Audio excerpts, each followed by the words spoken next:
Yo, yo, yo, and welcome to the Destiny Showcase. We're obviously the co-stream because we're not working at Bungie right now. We're gonna basically do a very quick unboxing of a package that we got from Bungie to kind of like support local streamers from different regions and whatnot as we speak. And it's a pretty cool package. Hey Raven Guard, hope you're good.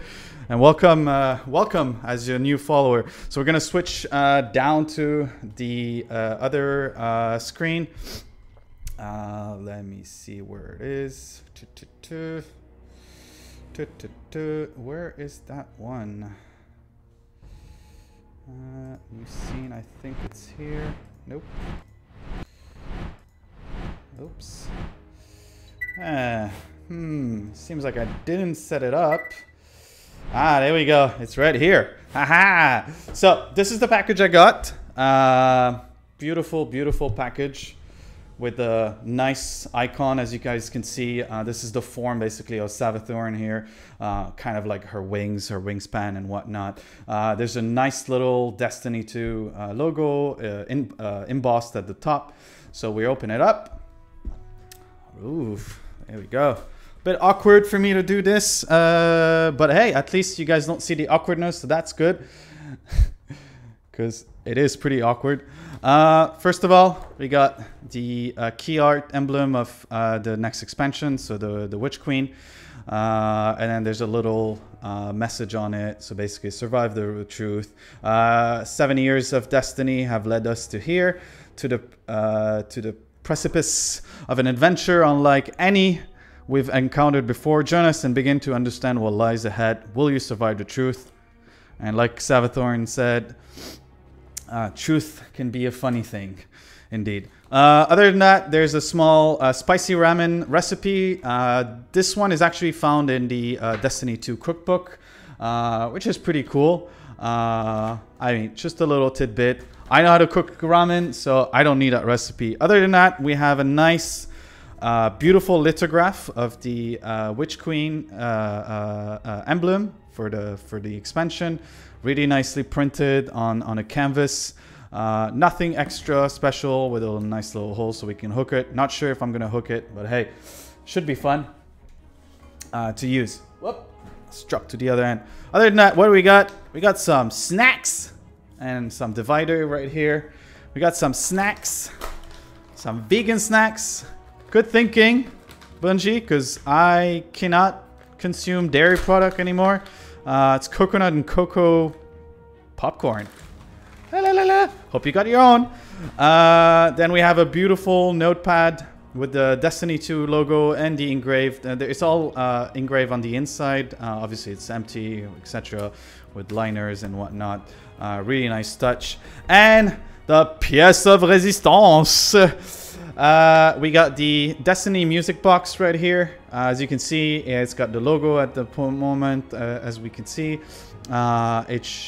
Pretty much you open it, it gives you the timing of when with the Survive the Truth slogan.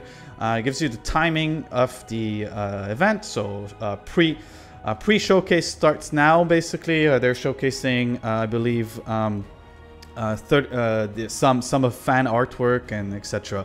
But once you play it, so I'm gonna put it close to the once you play it, it plays the tune that we all know oh so well. So that's pretty much what we got. Really cool package. Gonna keep these for safekeeping for later. Not sure. Maybe we'll give this away. Who knows? We'll figure it out once we get to that stage. So yeah. So the show, our show, pretty much. Hello. Our show is pretty much going to be solely dedicated to a co-streaming session of the showcase. We're going to pretty much run you guys through a bunch of things that will happen, some expectation to what will happen and whatnot.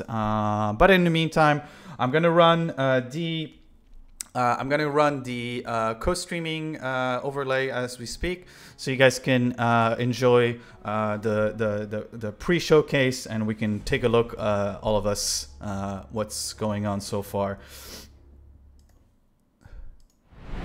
There is a reason to this madness right now as to why. So this is the pre-showcase as we speak. I should probably switch to the other webcam so it doesn't look all weird. Oops. There we go.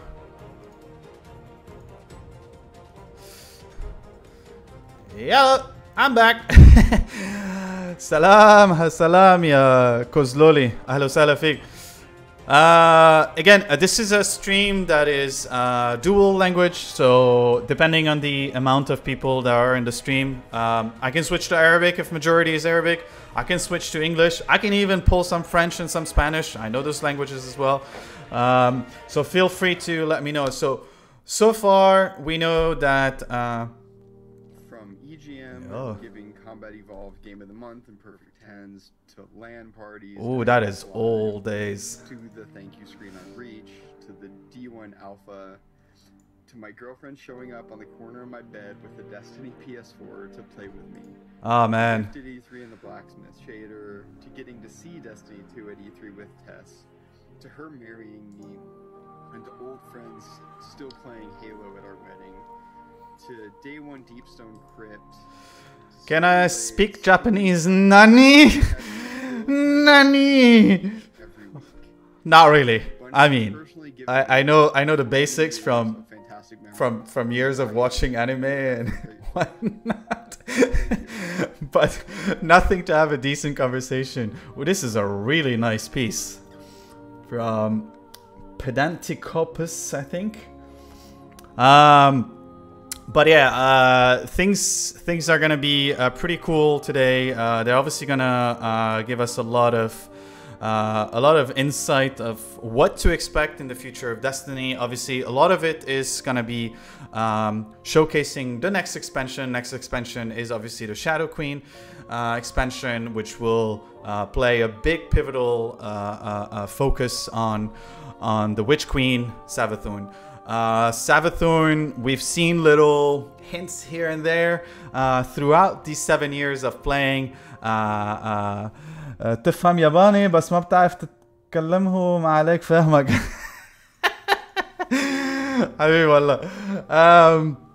Savathun is quite an iconic character. She's one of many of brethren, sisters, brothers. I don't know actually. I think technically there's no gender for Hive, but maybe there is. I'm not going to claim that. My life and has helped me create lifelong friendships. I've met so many amazing people online and in real life because of the extravagant world created by Bungie and a little old game called Destiny.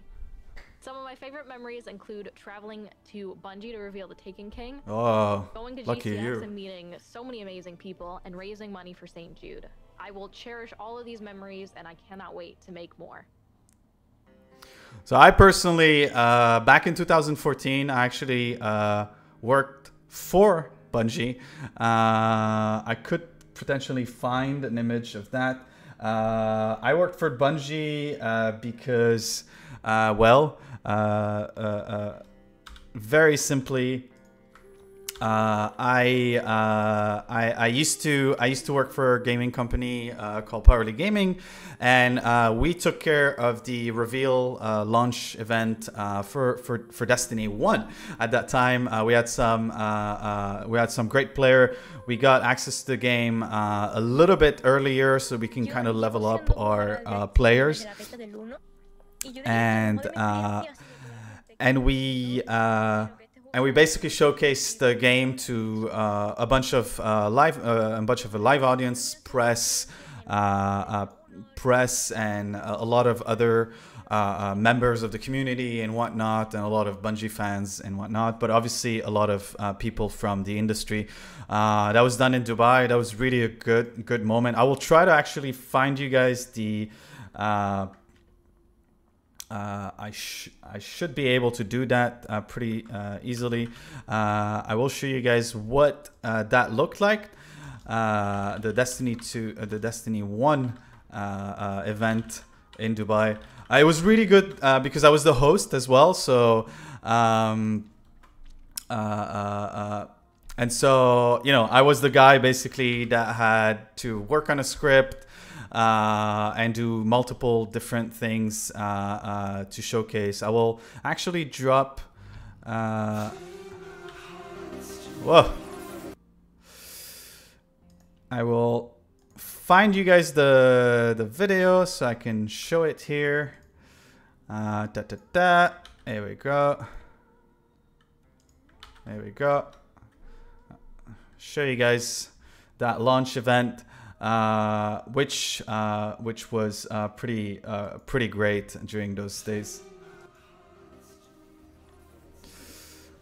So it was all built by the canal, basically. No, sorry, not the near Marina. It was really nice.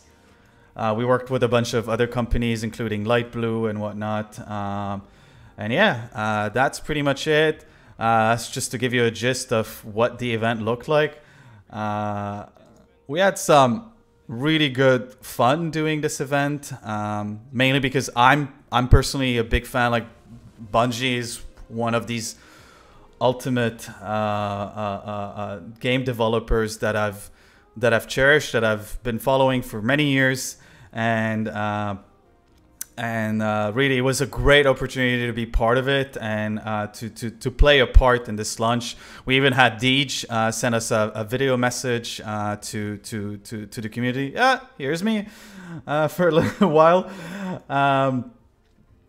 and yeah, we had our goodie bags, because you can't do a Dubai event without a goodie bags, of course.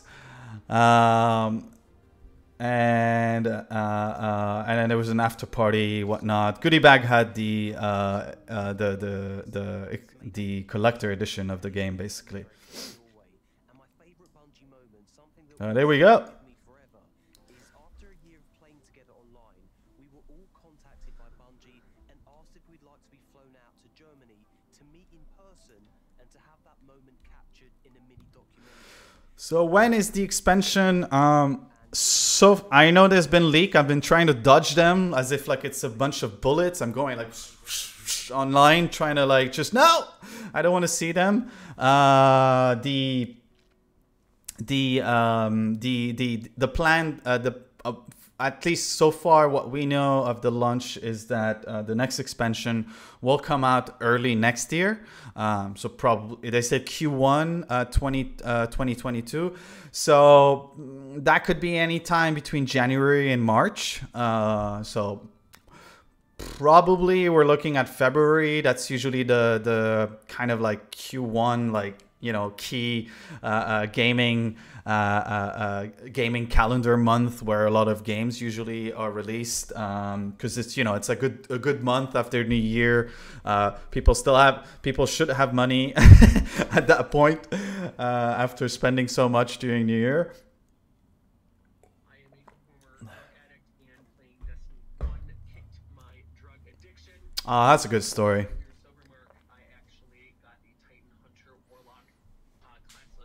That's a good story. Want to thank you guys for consistently putting on great games that help build a community.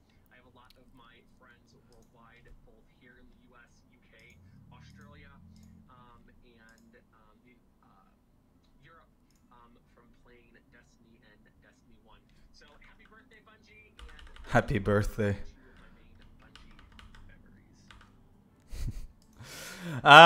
So anyway, it's gonna be probably quite a large quite a large expansion expected, because you know it's a pivotal character. We've been hearing about the Witch Queen Sabbath for many years so far, whether it was within the lore or not.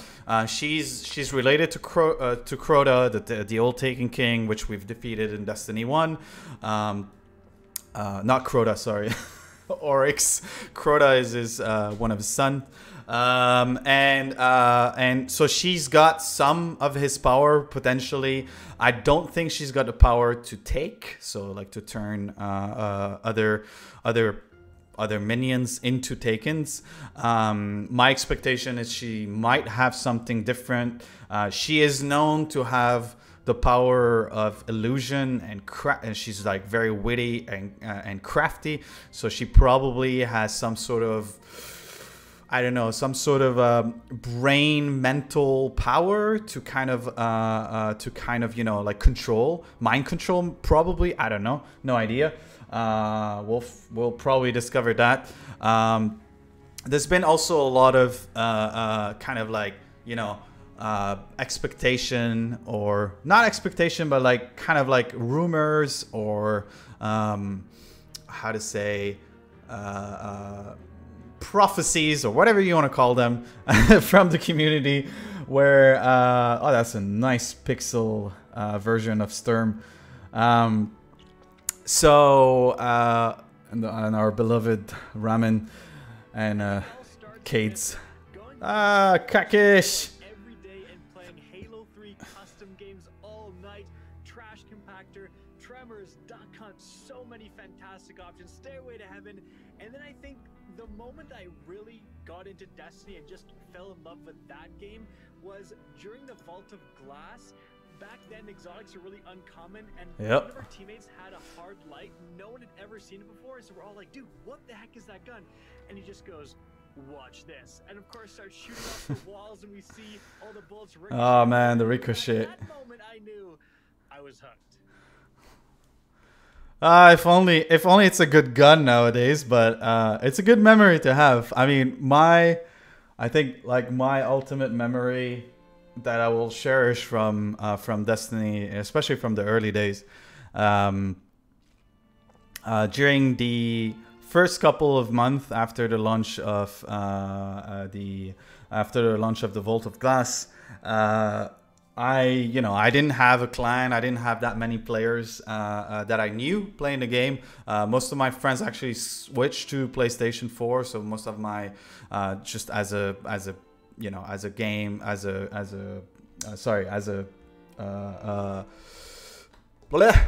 console or platform of choice. But in my case, I just stuck to I was sticking to Xbox just because I'm more familiar, and then I start bringing my brother into it. He only got into Destiny with Destiny 2. So during one of the Vault of Glass raid, I finally met two guys, two raid members, which start playing a lot with me. We start playing quite a lot, like almost every week after every reset. And we would always, like, LFG, basically try to find the three others, kind of like, your typical stuff, need to know what you do and stuff like that. But we also shepherd like a lot of newbies or people that have never played the Vault of Glass. And in this case, one of the person that joined the fire team at that time was a guy. I think his name was Eric, and I look at his gamer tag, and his gamer tag is King Ozymandias, and I'm like, motherfucker, what? That's him. That was the gamer tag that I've been wanting to have ever since they rolled out gamer tags on Xbox. I'm gonna lower a little bit the sound here for the sound. I mean, I understand basic German, but in any case, so King Ozymandias, that was the guy that I wanted his gamer tag. He's the one that basically joined, and we just met each other. It was all sorts of like chaotic, funny moments because how are we gonna name these two guys? One is King Ozymandias, one is King Ozymandias. Do we call them Ozzy for short? Do we call them King? Who is gonna be King? Who is gonna be Ozzy? I was so. But I mean, we did it. And funny enough, that was my first. That was my first drop of the Gallowhorn. If you guys remember the Gallowhorn, the epic rocket launcher with I think they were called wolf tracking missiles. So yeah, that was pretty cool. That was a good moment. After that, I mean, you know, so many other different memories here and there. But I think that's the one that will always like kind of hit me, where I finally met the guy that for the past, like, you know, 5 plus 10 even years, that, you know, the kind of guy that I wanted, that took the gamer tag that I've been aiming for. But hey, you know, King Ozymandias is fine. It sounds the same. It's not specifically the right amount.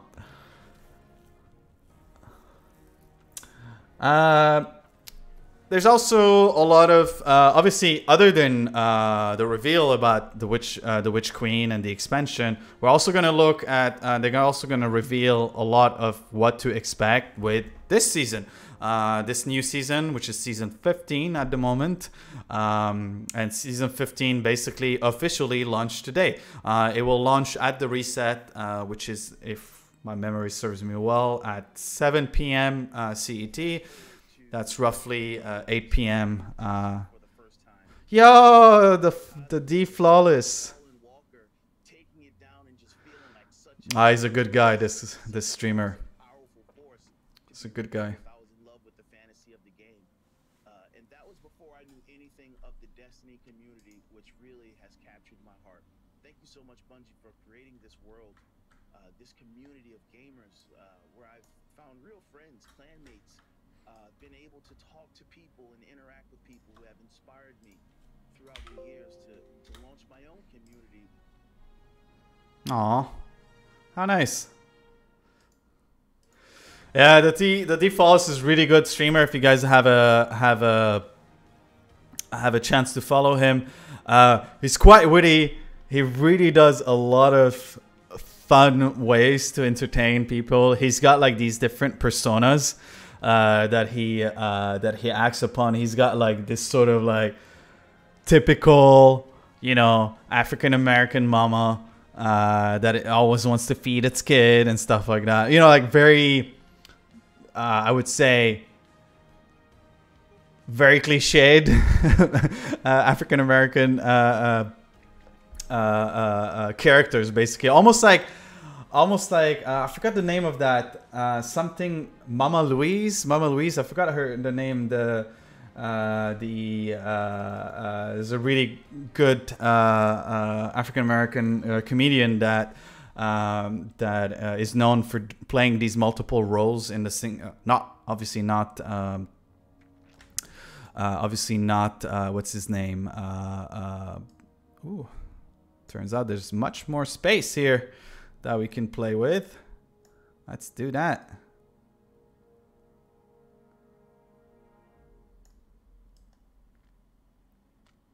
There we go. So, yeah, I mean, what do you guys think? What are your expectations for the next expansion? Do you guys think that you're gonna end up? We're gonna have probably a new power. You know, there's been like many rumors about a sort of like, you know, corrupted darkness or corrupted light kind of power. We don't know yet. There's been also expectation that maybe one of our biggest threat with Savathorn is that Savathorn actually might know how to wield the light, which obviously means she might be revived. We don't know yet. So there's a lot of like rumors and speculation around the world. Ah, there you go. That's our that's Hives in the making. Starting from a larva building up, becoming stuff like acolytes, and eventually knights, and then wizards. We still don't know their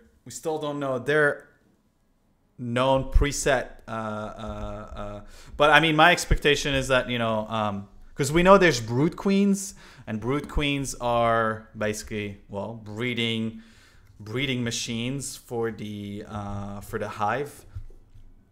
So there is a chance that most wizards are by default female. Again, we don't know. Memory from a Bungie game has to come from September 2016. It's a work night, and we're about done with a Wrath of the Machine raid. My friend messages us and says, "You know that ARG puzzle that Bungie put out? We solved it. Here's a map. Go stand in these very specific spots in the raid." And Yeah. see what happens." So we do it, and these two monitors turn on, and they start spitting out ones and zeros. And someone on the team's like, "That's binary. I think that means we need to stand here and over there." Then, the mysterious diamond in the center of the room opens up, revealing the next step in a quest to get Outbreak Prime, an exotic weapon. Oh man, Outbreak Prime. I stay up all night, finishing the quest. I get maybe 2 hours of sleep before work the next day. Figuring out how to open up the diamond in the Wrath of the Machine raid is my favorite memory, because it combines the two things about Bungie games that keeps me coming back: unraveling mysteries, Yep. sharing experiences with other people. Yep. Oh, that's a good warlock.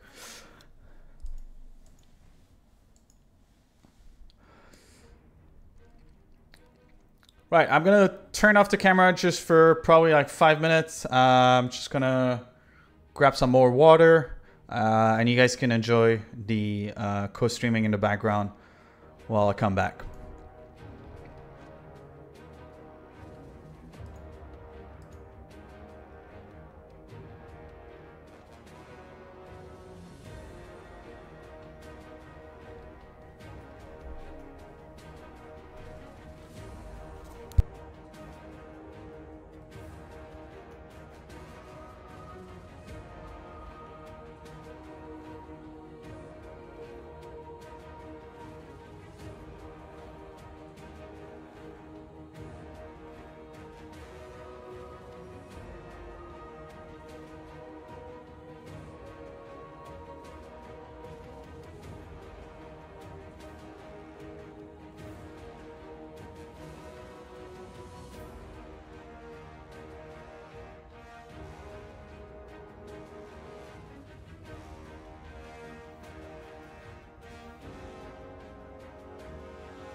Like, there really have been so many special memories.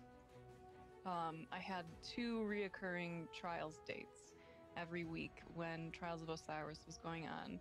One of them was for Dr. Bro Snaps, and then the other one was on Monday nights. I would play Trials of Chillcyrus with some friends that I met online. One of them, Dopa, I got to go to his wedding a couple of years ago, which was really cool. We've been friends IRL now for years. And the other one is my boyfriend of 5 years now, and I still can't believe how crazy it is that Destiny brought me to Twitch, which introduced us to each other, and as a result now, we have another little guardian. She's a future hunter main for sure, but she quite literally would not exist if it wasn't for Bungie / Destiny and Trials of Osiris.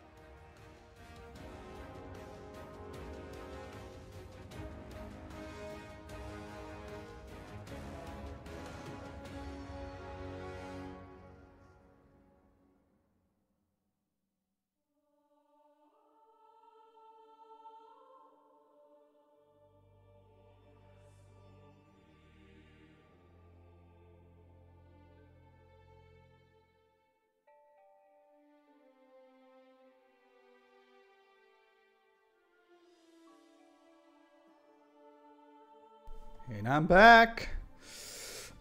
We might get joined by a good friend of mine. His name is Junior. Well, I mean his nickname is Junior. But yeah, what do you guys think? So here's a nice question. What is your favorite Destiny franchise memory right now? I know many of you might have a different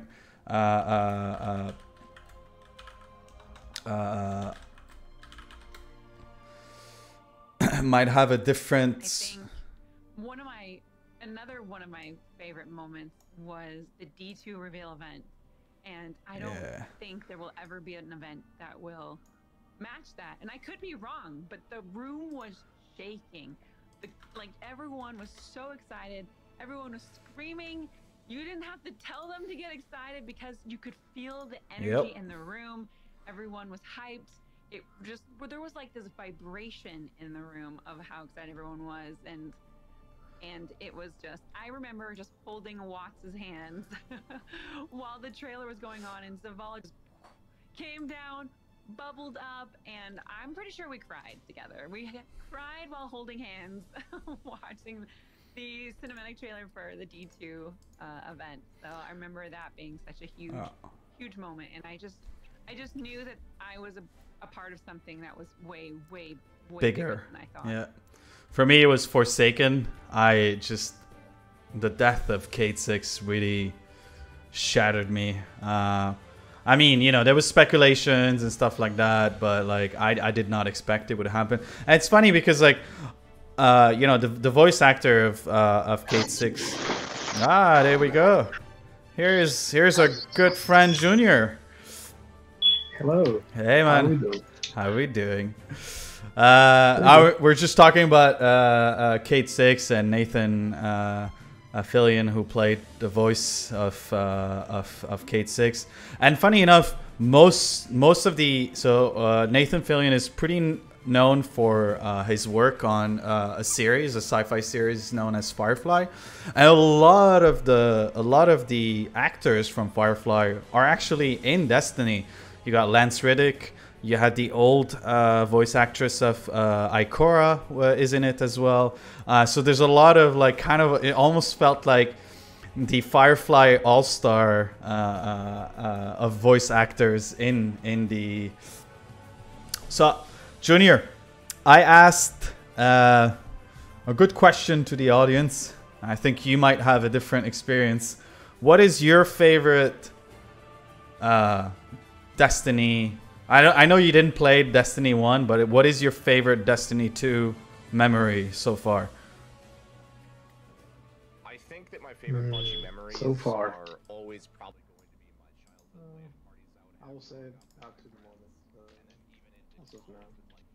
The what? I still stand by Deepstone Crypt. When it first came out, I had the best experience with day one. From the the beginning of Destiny 2? Just grinding and getting to understand the game and the complexity of it? Yeah, something different. Yeah, that's true. Yeah.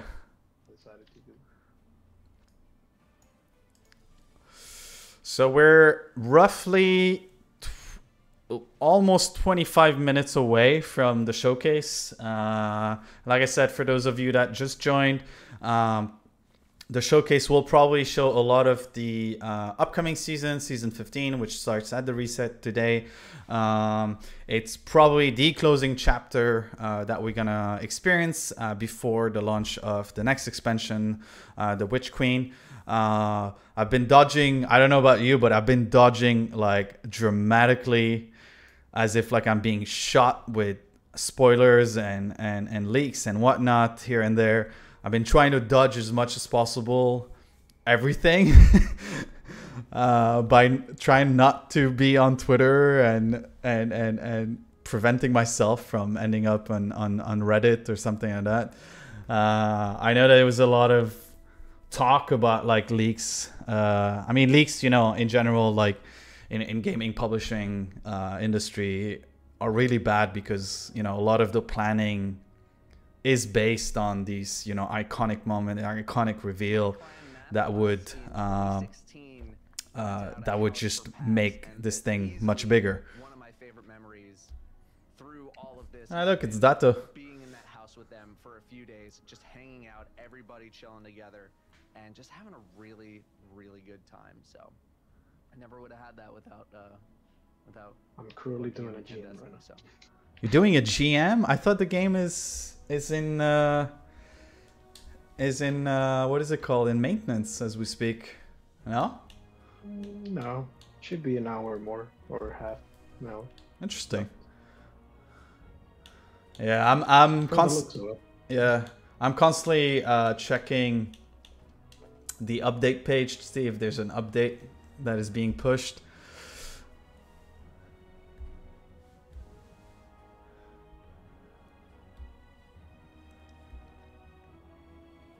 Getting into D2 with my siblings last year really helped me with the very lonely year that it was. In a sense, same brother, same fellow guardian. I mean, honestly, like, you know, my brother and I, we do seem like we got it in terms of relationship, but really the only thing that truly made us bond, because we didn't have that much things in common.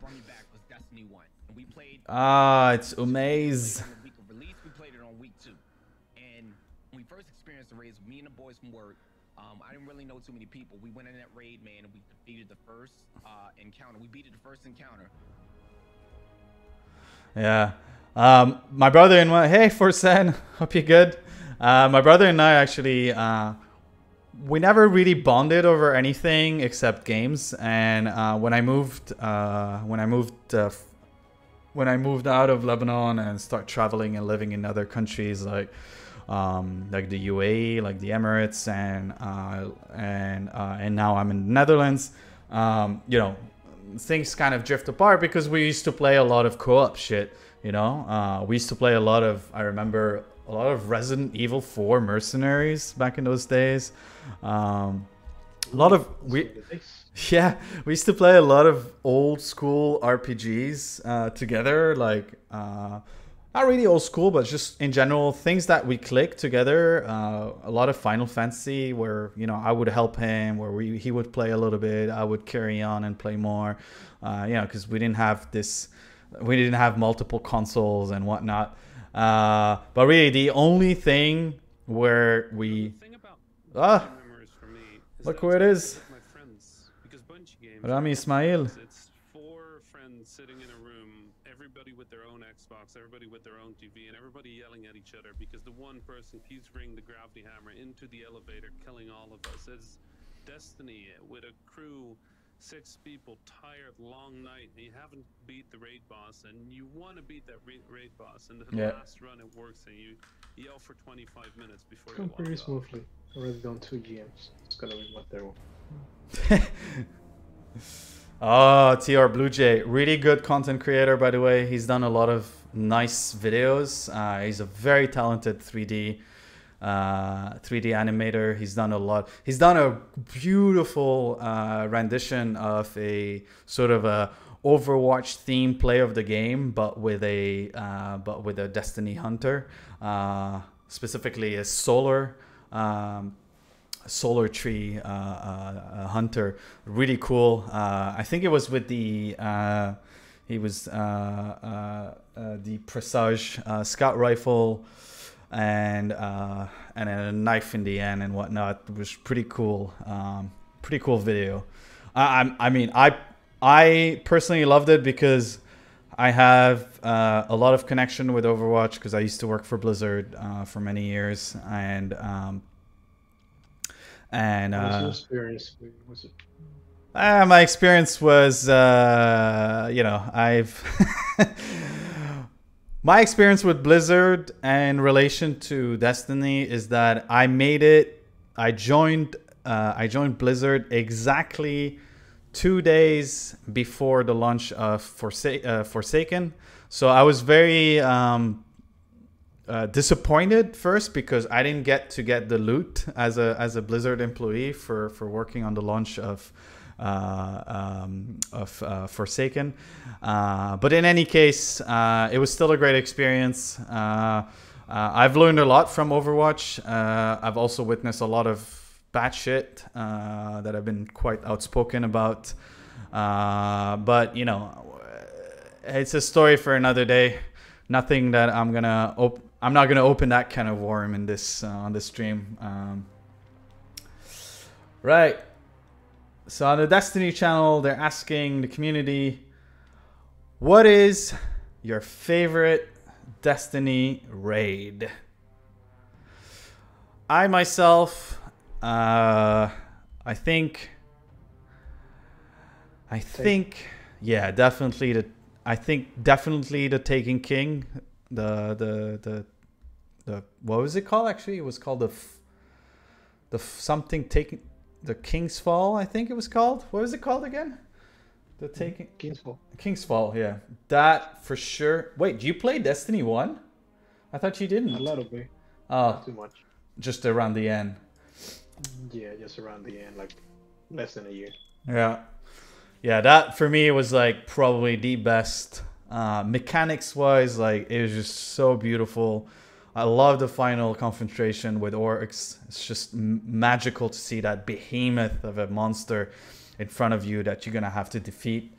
And of course, Touch of Malice. Remember Touch of Malice, that scout rifle with, oh man, what a some good stuff. I really hope they bring back these kind of like massive, crazy, you know, final boss level of raids in the next expansion. Hopefully, I mean. So for sometime this season or the following, a new raid, completely new one, not a. Yeah, not a relaunch. The very first friend that I made here was a guardian that I found in the Cosmodrome. Nice. And that guardian has been my best friend and brother for 5 years now, and that was only the beginning of a very special relationship with Destiny for me. Some of the most beautiful moments of my life have been driven and shared by the Destiny community, including coming out and watching hundreds of people that I didn't even know just come together to show love and support and solidarity. In that moment, I knew that I had found a home away from home. Aww. And this game and this community constantly That's a reminds me nice that story. we're not guardians just in name. We truly are bearers of light. Hey, welcome back, Ravengard. Yeah, I mean, this season has been great so far. Like, I mean, it's been great to relive the experience of Vault of Glass, even though it wasn't exactly the same experience as it would have been back in 2014-15. But it was great to, you know, for me, like, it was great to live that experience because I didn't get to live it with my brother. And to, you know, attempt to do the day one. You were with us, I think, Junior. Oh man, what a mess! What a painful. But hey, we did it. I mean, we reached what? We reached the boss. We reached the boss, and then I was like 3+ hours in. I'm like, oh my god, I am dying now. I don't think I can make it. It was almost. It was almost like midnight for us. We were just like shattered. I did it with another team. Yeah. Get a completion. But hey, I got to finish right in time for right before the end of the season. I got my Vault of Glass Triumph Seal. I think you did as well, like shortly, like a day before, 2 days before. So yeah, it's been a fruitful season, that's for sure. I think it's the one that I probably grinded the most and prepared myself the most. Just hoarding a lot of experience and bounties and whatnot, just to be optimal for this final season of, I don't know, how do you call this? Year 4, I guess. Oh, there we go.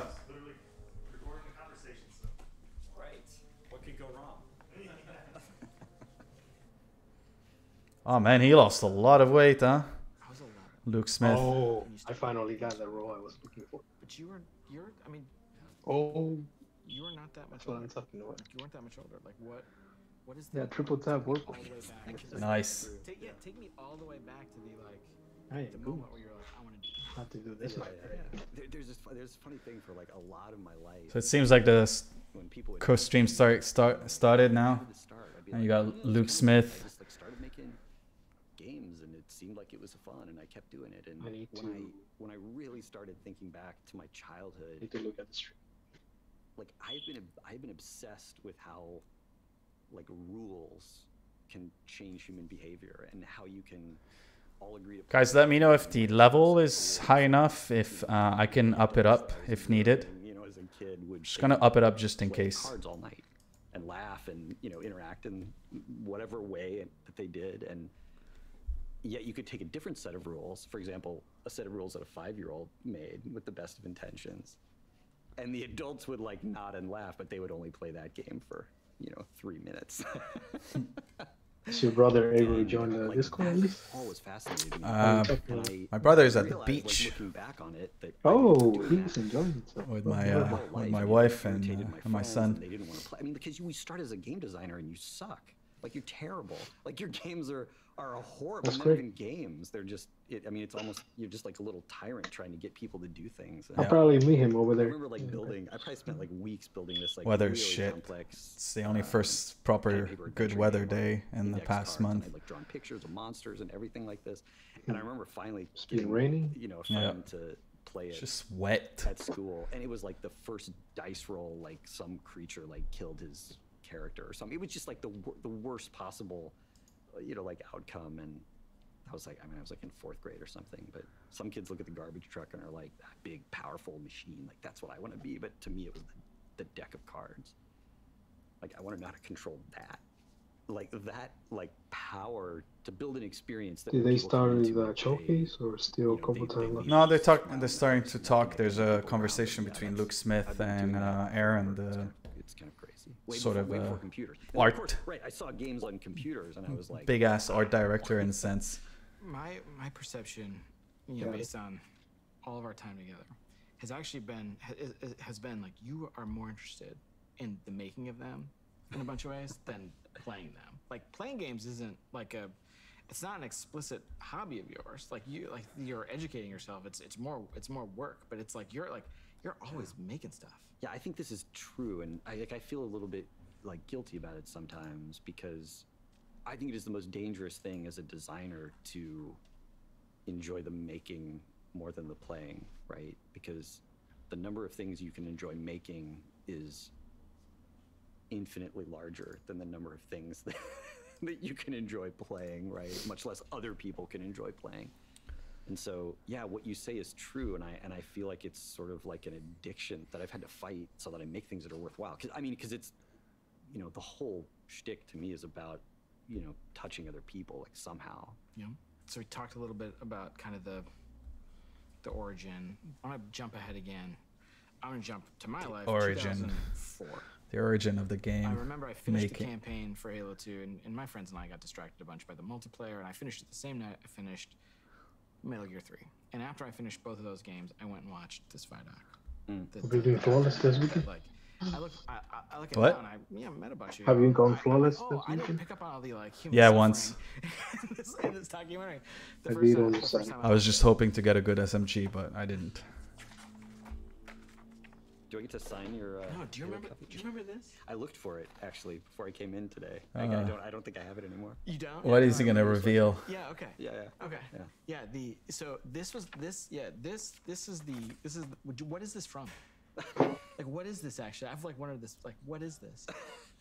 It was just like, what did this? Yeah, it said Osiris on it. I thought it looked cool, and yeah, I bought it. I have no idea. Sadly, right? I have no idea what it was. Yeah, I still to this day I remember the sweatshirt, right? Yeah, and this yeah. is the moment. This is this moment that I became like aware that humans make these things, because otherwise it was like magic, right? Like Yeah. there's nothing, like there's nothing. Interesting how they came up just with the icon for Osiris. Care about it. That's not like there wasn't really much of like the internet stuff. It's just like it's all made with Sharpies on a piece of paper.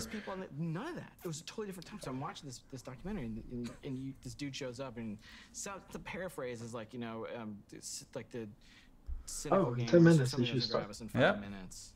You know, we're gonna turn it off. And I was like, oh my god, it's like I was spoke to, and I have I'm like an English degree, like I can't make games, I couldn't write any couldn't write code or anything. I just remember feeling as like a player, like super duper spoke to in that moment. And so we come out of the building a game, like building it by yourself, and talk now about like the team has changed. Like building teams has changed. Like the way you think about building teams has changed. The way like in the however many years I've been at Bungie now, in the fifth, like the way the company approaches building teams have changed. Let's go all the way back.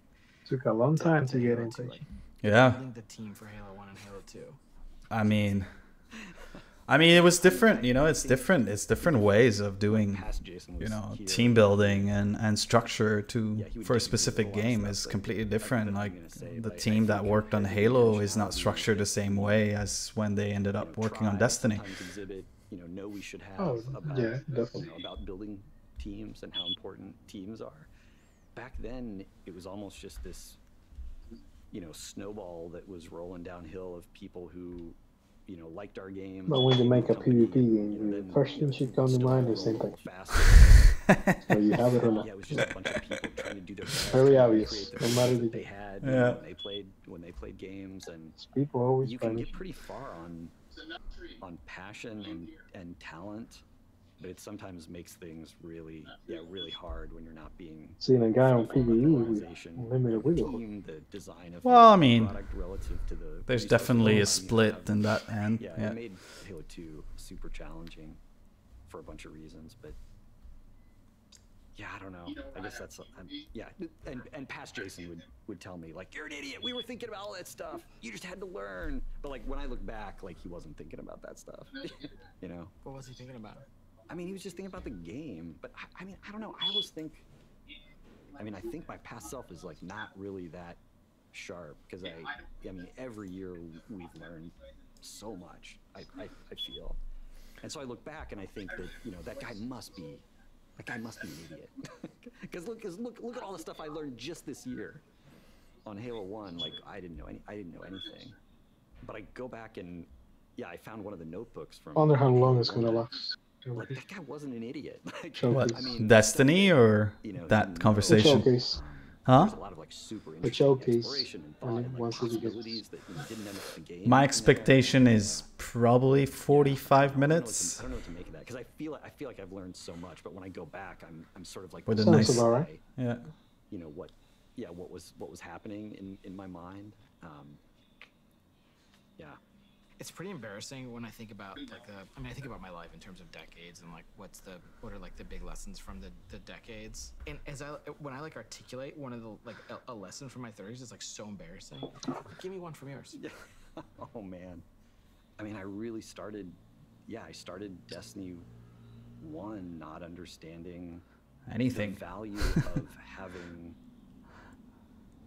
at least somebody on the team who cares more than anybody else about what the team is missing, what the team isn't admitting, who on the team isn't talking to each other, where on the team is our dreams incompatible with the calendar, leadership incompatible with our he didn't know how to match that, incompatible with the hardware that we need to run on. It's hard, it's not easy.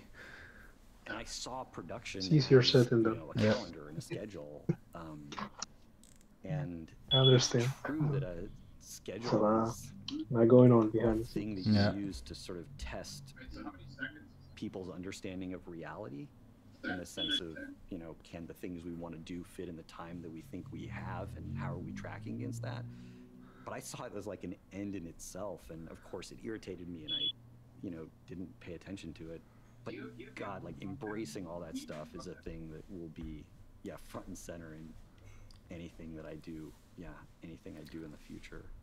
I think it's making sure everyone on the team has an objective understanding of reality and doing anything you can. Amen, brother. That's good leadership ideas. I didn't understand that. when I started Destiny 1. Destiny 1 made me understand that.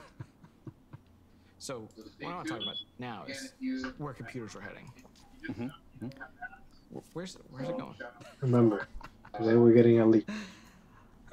Sabbath games only. The thing that displaces mobile. We're not Like I'm so sure of that. I'm so sure we're all going to be wearing glasses, and all the TVs are going to go in a landfill. Reddit is companies just are going to go killing out of business. All the left.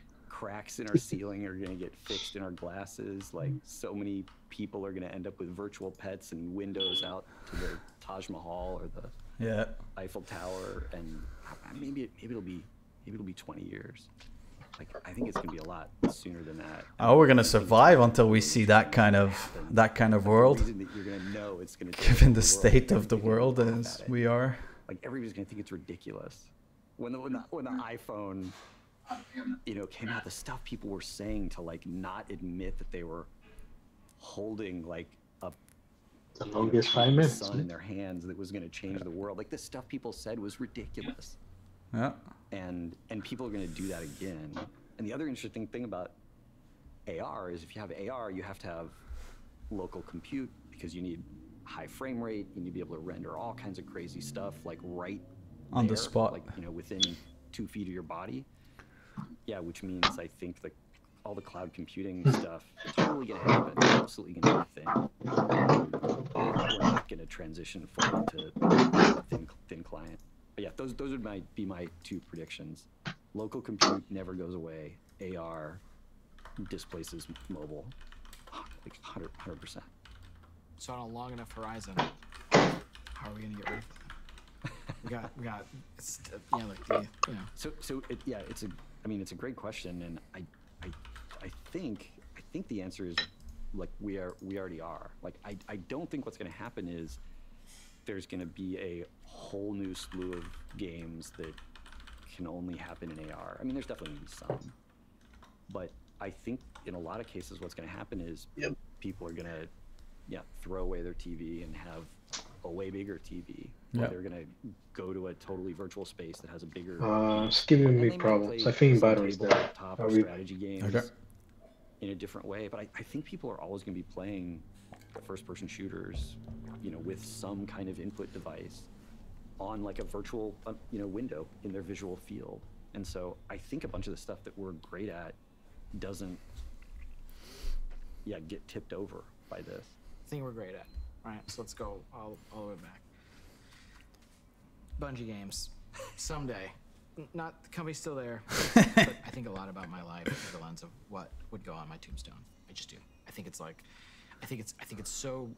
completely busted. I don't think it's like a thing a normal, like reasonably sane human being would do, but I think it's a simple way of summarizing your existence, and it's the acknowledgement that these existences sometimes come to an end. The question I want to ask is about Bungie's epitaph. What is that simple distillation of what Bungie is? The tombstone-worthy distillation. The tombstone-worthy distillation. Across the bridge home. One night on the bus, and these 2 guys in front of me were talking, at first about college. Like, they were older, but they'd obviously like gone to college together, and I think they worked together. And at some point they started talking about Halo, and I think it was Halo 2 for them. And they weren't really talking about how much Halo meant to them. They were talking about, and they weren't really talking about how much they meant to each other, but that's what they were doing, is they were sharing those stories of, where they were and what they were doing and how they were feeling. And, that moment, that's like still keeping me going. I mean, that might fuel me for the rest of my life. And it's not the only time that's happened, but you get a few of those, and, that's all I want. It's just people sharing memories in an experience that wouldn't have existed without you bleeding buckets of blood into the whatever to effort into making this game or something like that. That's what 2 people having an experience that they wouldn't have had if you hadn't created what you created. Like, that's, I don't know, that's what matters. That's what matters to me.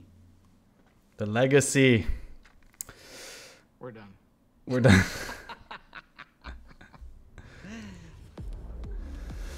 All right, all right, all right. We're getting there. This is what I brought you here to see. So this is what we've been waiting for.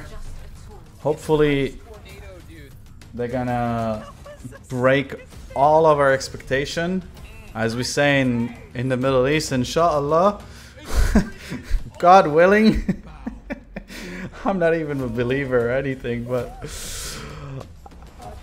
I tend to love saying that word because like it sounds like, you know, like most people that don't know Arabic just expect like it's something like a chant or call or like some crazy, you know, like war cry, but it's not. It just means God willing, as in like if God is on your side, then hopefully we'll make it happen.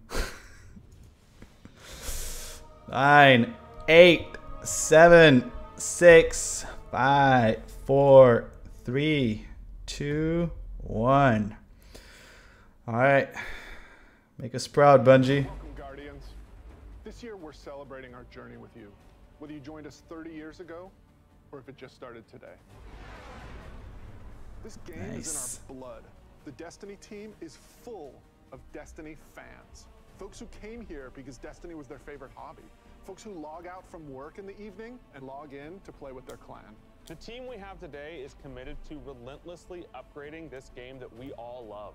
We aren't happy with just another mission. Instead, we want to push the limit of quality you can expect in an action MMO with uniquely Destiny experiences like Expunge and Presage. We are committed to delivering the best mission content that you can play in any game with a friend and having the best feeling action game, period.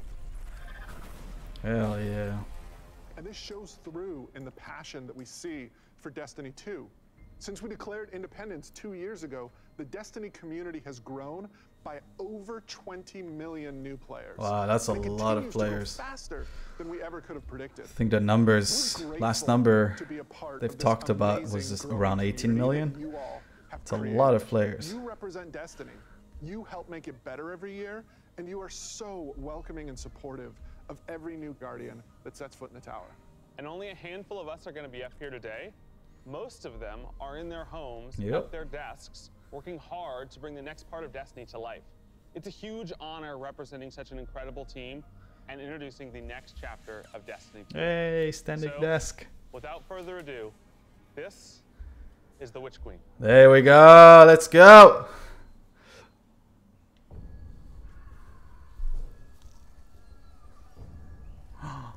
Those armors. Oh.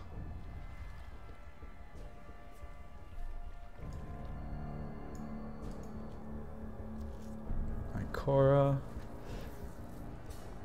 Truth is a funny thing. Does it live in the world or in the mind?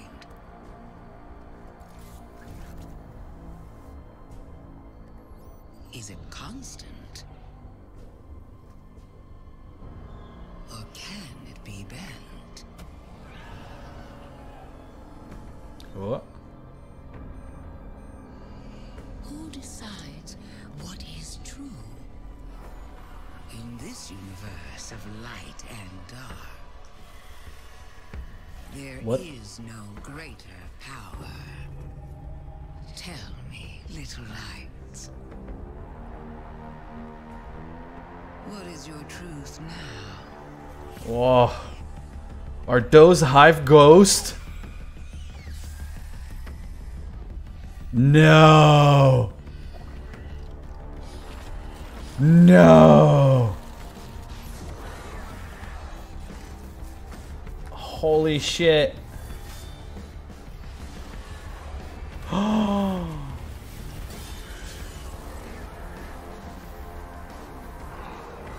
What? Yo! Oh my god, James. Stop Savathun is serious. I think she's the most dangerous villain we faced yet. 7 years we've been building up to Holy this moment. shit. She's finally stepping into the spotlight and showing us who she really is. What we know about light and darkness is proving to be way more complex than what we This is previously thought. ridiculous. There's so many lies, truths, and revelations that we're going to get to in the Witch Queen and the year leading up to it. Oh, And look we're at that paying off these moth. threads that go all the way back to It's like a Destiny's moth. origins. Big We're supporting it with the best content. Hive moth queen. Definitely, and we've got a lot of awesome content to show today. And let's start with the most mysterious destination yet. Savathun's throne world. This Oh. is an uncharted wonderland of secrets and lies. It's this place that she's created in her own image, this surreal and majestic, light-blessed world. She has this castle that she rules from. It overlooks this dark, swampy underbelly with this lone pyramid ship out there. It's the future world she wanted to create, built atop the darkness that she left behind. And throne worlds, they're a deep part of Destiny lore. Nice. Powerful entities create these pocket universes, and when we're there, we have to play by their rules. But now, Oh, there's a new weapon. being used against us. I mean, she has this I think- whole army of Hive. Yep, that she's that's a ascended to glaive. the light and brought along with her. These are the Hive Guardians, and they are the backbone of her new army. Are you for real? We've talked a lot. Let's show a little. Let's take the first Hive look at Guardians? Witch Queen gameplay. Are you? Savathun, the Witch Queen. Hive god of cunning and lies. That is ridiculous. After the death of her brother Oryx, Savathun went into hiding. Not out of fear, of course. Fear, of course. Some reason it was in full HD. But out of strategy. Oof. In her greatest trick yet, stealing our most sacred resource. Stealing light, man. What the hell? The one thing we thought she could never touch. The light. Woof. Look at this. A void knight. A blade dancer acolyte. Dude. A warlock. Arc. Oh, that's the glaive. Oh my god. That's the glaive. Holy shit.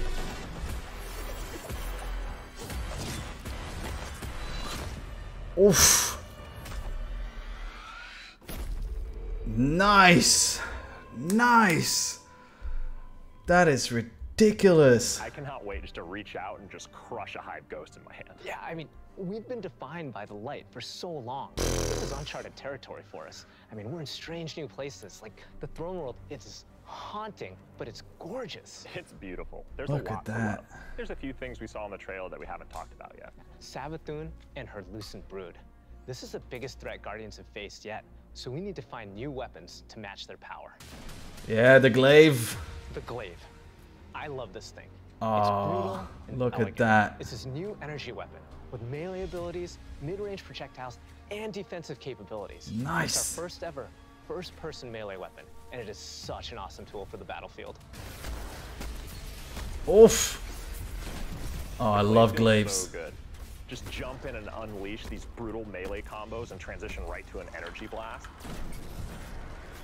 It's really powerful and has a lot of utility. So, It's originally an old Glaive can do. European Now let's talk weapon. about how you're going to get your hands on one. These weapons don't come out of chests at the end of missions, and you're There not is a gonna be roaming Japanese around version of it. first glaive Some people is might not know, going to be called the built. Naginata. It's going to be built. Yes, weapon crafting is coming to Destiny 2. Ooh, weapon Now, crafting. chasing weapons has been an integral part of the Destiny pursuit Oof. game since the beginning. And over the years, we've added more deterministic paths to get the roles that you want on guns. Think Yes. things like Humble Engrams and the Raid Chest. Weapon Hopefully crafting reducing unlocks RNG. the freedom to choose all that and more. It gives us ultimate control over the guns. Now, this is a combat-focused crafting and progression system. That means the more you use these weapons, the more objectives you complete with them, the more you'll level them up, and the more powerful they grow over time. Second and at armory. launch, here's the awesome thing. You'll be able to craft all Throne World weapons, new raid weapons, and the seasonal weapons. Nice. There's a ton of stuff to do in this system, and the Witch Queen is just the beginning of weapon crafting. We have plans to add more craftable weapons, both legacy and new, throughout the year. We've seen and we've talked about a lot of really cool features, but let's get right into the meat of it. Let's talk about the Witch Queen campaign. Yes. A properly sized campaign, hopefully. They've always been a cornerstone of the Destiny experience. They're rich, deep stories interwoven with big combat sequences and memorable characters. They take us to remote worlds in our ever-changing universe. Oh, that looks And so lovely. We're putting extra care into the campaign for the Witch Queen. We want you to feel those goosebumps when you step onto the throne world for the first time and come face to face with Hive Guardians.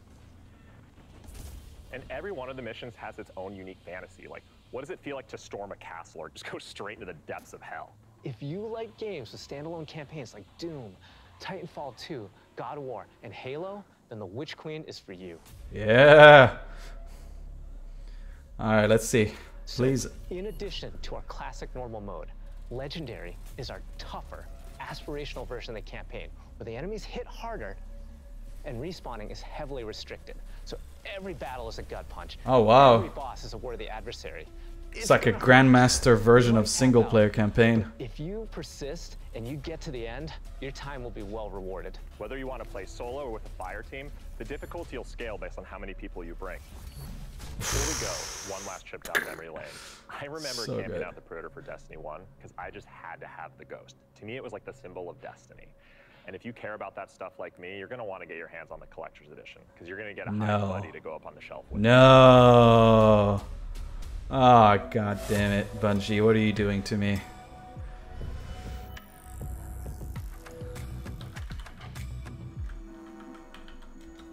Ah, show me this beauty.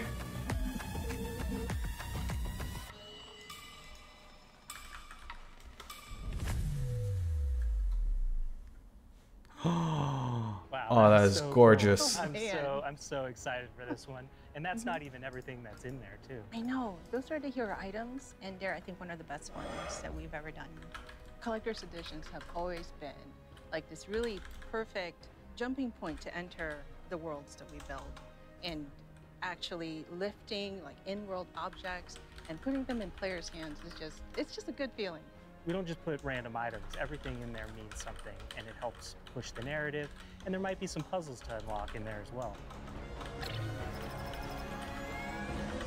Ah, nice. Like the other collector edition, they all had like a little riddle. But man, Savathun's model is just so good. Operating behind the scenes for years. You may have heard of her brother, the Taken King, but Savathun is the most dangerous being we've ever faced.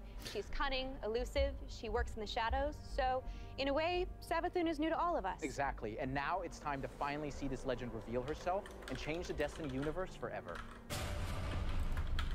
But when we talk about the overarching story of Destiny, we don't just mean the plot lines or characters that feature release to release. Narrative is a guiding force in Destiny, and we're calling on its rich history of world building, bringing that to the forefront, and growing it in a bold new direction. So when you join the game, Nowhere is for you'll Sen. experience an immediate call to action alongside millions of your fellow Guardians. During this past year, we watched the results of your actions play out across Destiny's seasonal releases. You've redeemed old foes, brought former enemies to the bargaining table, learned that there's always more than one side to every story, and Yep. built alliances no one ever thought possible. And on the largest scale, you'll experience a vast, living, interconnected world of stories that's striving to a greater end. Bungie stories in maintenance mode. You'll experience this No way we can pre-order anything right now. release after release together. This is our universe's cosmic purpose. This 10-year journey we've been on since Destiny 1, it's drawing to its dramatic conclusion. The Light and Darkness saga will end. But make no mistake, Destiny 2 will not. We're building not so much to an ending, but more to this transformative moment for Destiny 2's future. Last year, we announced the Witch Queen and the following expansion, Lightfall. And now we're excited to announce the release after Lightfall, the final chapter in the Oof. Light and Darkness saga. Yes. Destiny 2, the final shape. Whoa. Wild, continuous ride. Yes, and that ride starts with Season of the Lost. Not only is it the prologue to the There we Witch go. Queen, it's your first opportunity to interact with Savathun.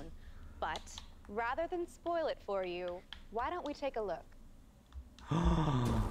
There we go. If we are to survive the coming storm, the tower and the dreaming city must stand united. Oh, it's Marasov. Surrounded, a ring of edges of our system. Yes. The Witch Queen is no less dangerous now than she has ever been. We must uncover whatever secrets she knows with the time that we have. Oh. Oh. Relight the pathways of the Ascendant Plane and guide my people back to me. Yes. Oh man, I've been missing that. I've been missing going to the Shadow World. Oh look, it's a Shadow Realm version of the EDZ. Oh, what is that? Yeah, stasis, a stasis line rifle. Oh, is that what I think it is?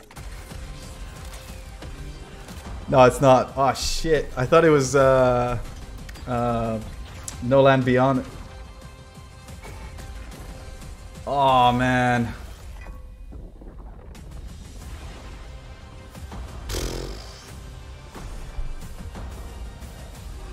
Look at that. Look at that. Perhaps with them I can save us all. So why is the queen? Question is, why is the queen with Osiris? Like, we saw Osiris kind of like escaping, kind of leaving, and nowhere to be seen. We're dedicated to creating an evolving, interconnected world that puts your guardian at the center of the action. We're reaching the end of one journey and the beginning of another. The days of Destiny's biggest story moments happening in lore pages is long gone. I mean, Mara's return has been hinted at forever, and now it's happening in a season. Yes. One of the Ooh. changes I'm most excited about are the updates to the light subclasses every season in year 5 of Destiny 2. We're adding aspects and fragments Whoa. similar to stasis. Some we'll be fun. starting with the Void subclass update that goes Nice. live alongside the Witch Queen. But the Witch Queen is only the beginning of what's to come, and Season of the Lost is the prologue to that story. It starts It's gonna be a off with long Martha's prologue, by the return way. to the Dreaming City, and with her return, all the awoken technology comes alive. But the Hive God of War, Zevul Wrath, has reemerged and has Guardians and Mara in her sights. Guardians must forge a path through the Ascendant Plane to save Mara's lost covenant. Oh, before Zevul Wrath. And to aid you in this task, you'll have the Wayfinder's Compass. The time is at hand. The beacons shine. I guess that's our new artifact. It's an ancient awoken artifact that gives the wielder the power to uncover pathways, secrets, and treasures within the Ascendant Plane. But the Ascendant Plane everywhere, Weapons coming, including a it suite seems. of legendary stasis guns that will stop your enemies cold. Oh, a stasis handgun? The armor makes you feel like you're a member of Queen Mara's Season is Yes. complete without new exotics, and Season of the Lost features one once intended for Uldren.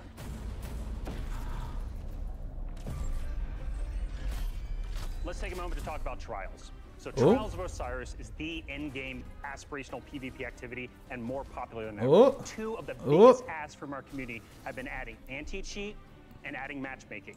In Season of the Lost, we're doing both. We've partnered with BattleEye to soft launch the anti-cheat software when Trials goes live on September 10th. Nice. Also, you'll be able to matchmake with groups of players to form fire teams or solo queue by yourself.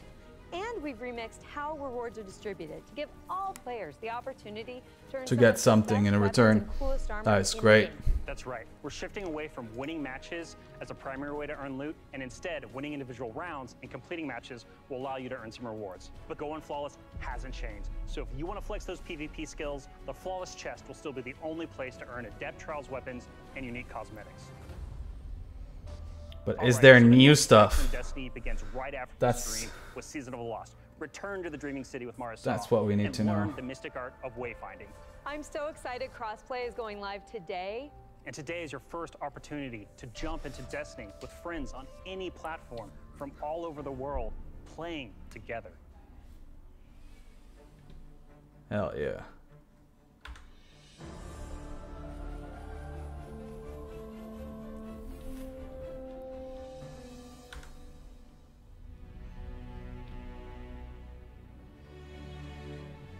Oh man, that was the original Destiny 1 reveal. 30 years, man.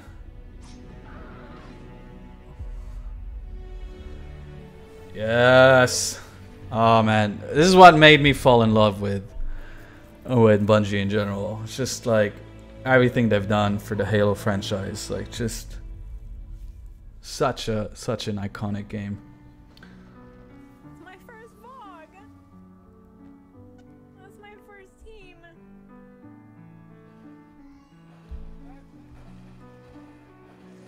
Yeah, look at these guys playing Halo split screen. Yeah.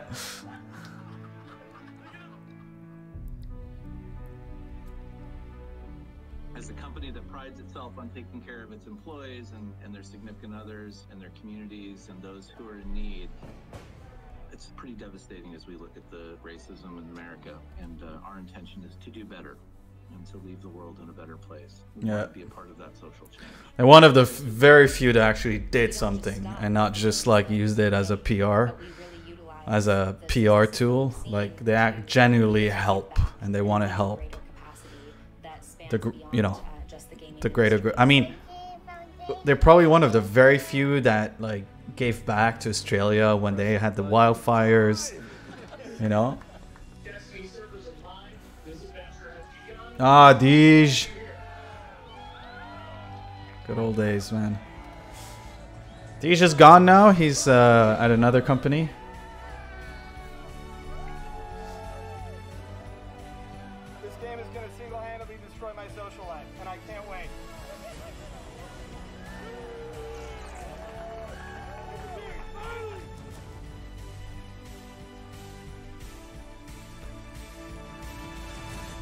Yep. All right, Guardian. Time to kick him where it hurts. Yeah, man. Oh, look, it's one of the original games they've done.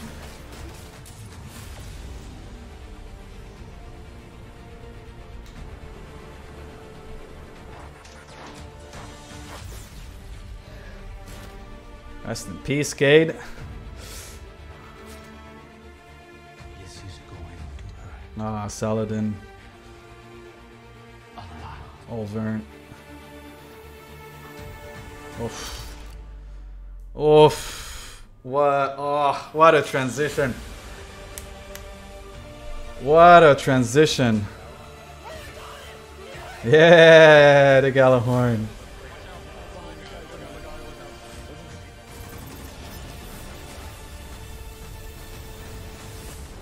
Man, it's great that they got the rights to still showcase all the work they've done on Halo. You know? No? No. Good for Xbox for playing ball on that front.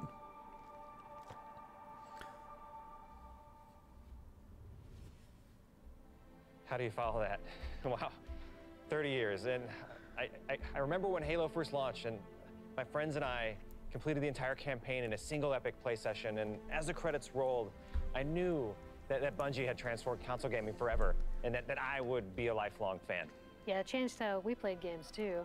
I remember getting together with friends for Halo weekend LAN parties. We had so much fun. Anyone in the chat has a good memory about Halo? Let us know. So we're gonna have a party in Destiny 2. Ooh. Starting this December, we are launching the Bungie 30th Anniversary Celebration in Destiny 2. Nice. Free for all players, the 30th Anniversary Celebration will offer a new 6-player matchmade activity, secrets to unravel, and rewards that can commemorate and storied history together. And that's just the beginning. In addition to the free event, players can also purchase the Bungie 30th Anniversary Pack that includes a new treasure-themed 3-player dungeon set on the Cosmodrome within the fabled Loot Cave. Players will plunder its depths to discover an exciting new Thorm-inspired armor set and fan-favorite Destiny 1 weapons like Isoluna and Thousand Yard Stare. From Myth. Purchasing the pack unlocks a range of awesome Bungie-themed armor ornaments and cosmetics to collect, including ornament sets inspired by the Bungie 30th Anniversary Celebration. Yo! But the dungeon holds one more secret. The crown jewel of its weaponry is a Destiny 1 classic, Gallahorn. No! In Destiny 2. Oh, man. To the next level, Galley has been carefully updated for the Destiny 2 sandbox. So, this December, join your friends and collect exclusive rewards during the Bungie 30th Anniversary Celebration. But the party isn't only happening in Destiny 2. We've partnered with Nerf Limited to create a functional, of course, Gallahorn. The And that's not all. Here's a look at some of the incredible loot we've made over the years and a sneak peek of what's coming up. Nice. Nice, nice, nice.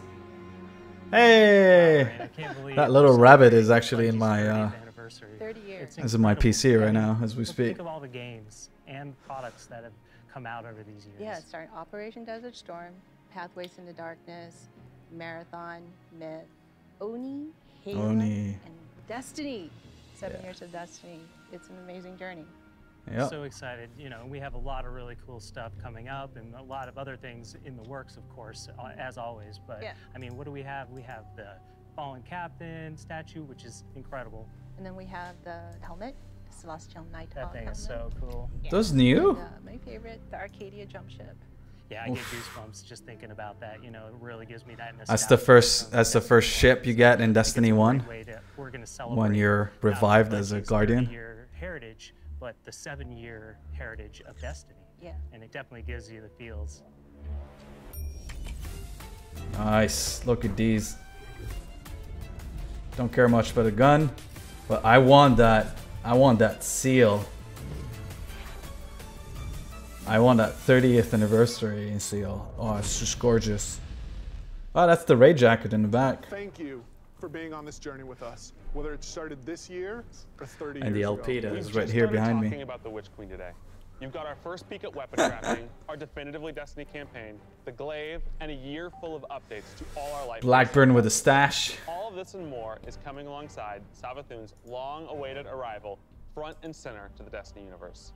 The Witch Queen marks an acceleration in our story, heading towards the conclusion of the Light and Dark saga, and we're so excited for everyone to join us on this epic adventure in the Witch Queen, Lightfall, the final shape, and beyond.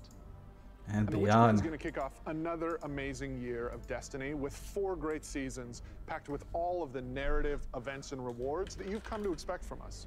But there's even more coming next year than just our new seasons. The deluxe edition of the Witch Queen will also include 2 brand new dungeons to be released in 2022.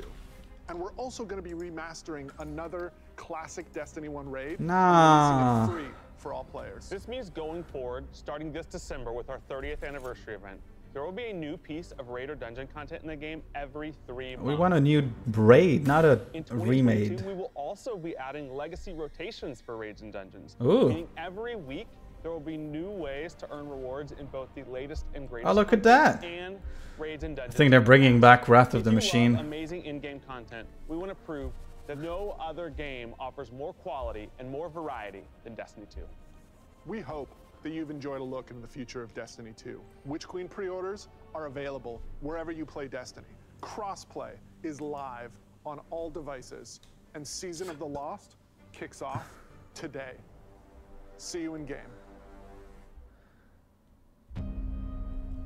Oh man, what a setting. What a setting for Witch Queen. It's just ridiculous. Truth is a funny thing. Who decides what is true? Oh, Tell me, little light. What is your truth now? oh.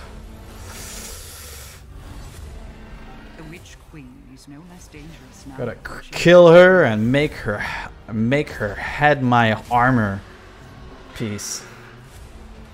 Man, that moth shot is just sublime.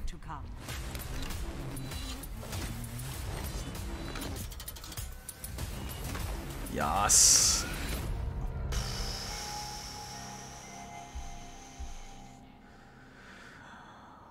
Oh my god. I got so many questions. So much. There's so much to talk about, right? It's just bonkers. Like, really bonkers. Like, what a show. Not a lot, actually. They haven't really talked a lot about what to expect in this season. I mean, it's nice to see that they're starting to play a little bit with some new tweaks on some of the actual light subclass. So like it's really nice to see like they're you know, reworking and like adding some I would say some customization options, at least for the Void subclass right now. It seems like as of now, we can't pre-order anything right now because the store is like, hey, but at least it seems like this dungeon hopefully won't have an RNG effect and we won't have to grind the shit out of it to get a Galahorn, so that should be fun. Servers are still offline, it seems. My expectations is that probably we'll go back live in 30 minutes. So we'll take that into account. So what we'll do is probably, you guys let me know. We could keep on going in hope that the servers would go live a little bit earlier, but I highly doubt it. And so for now, I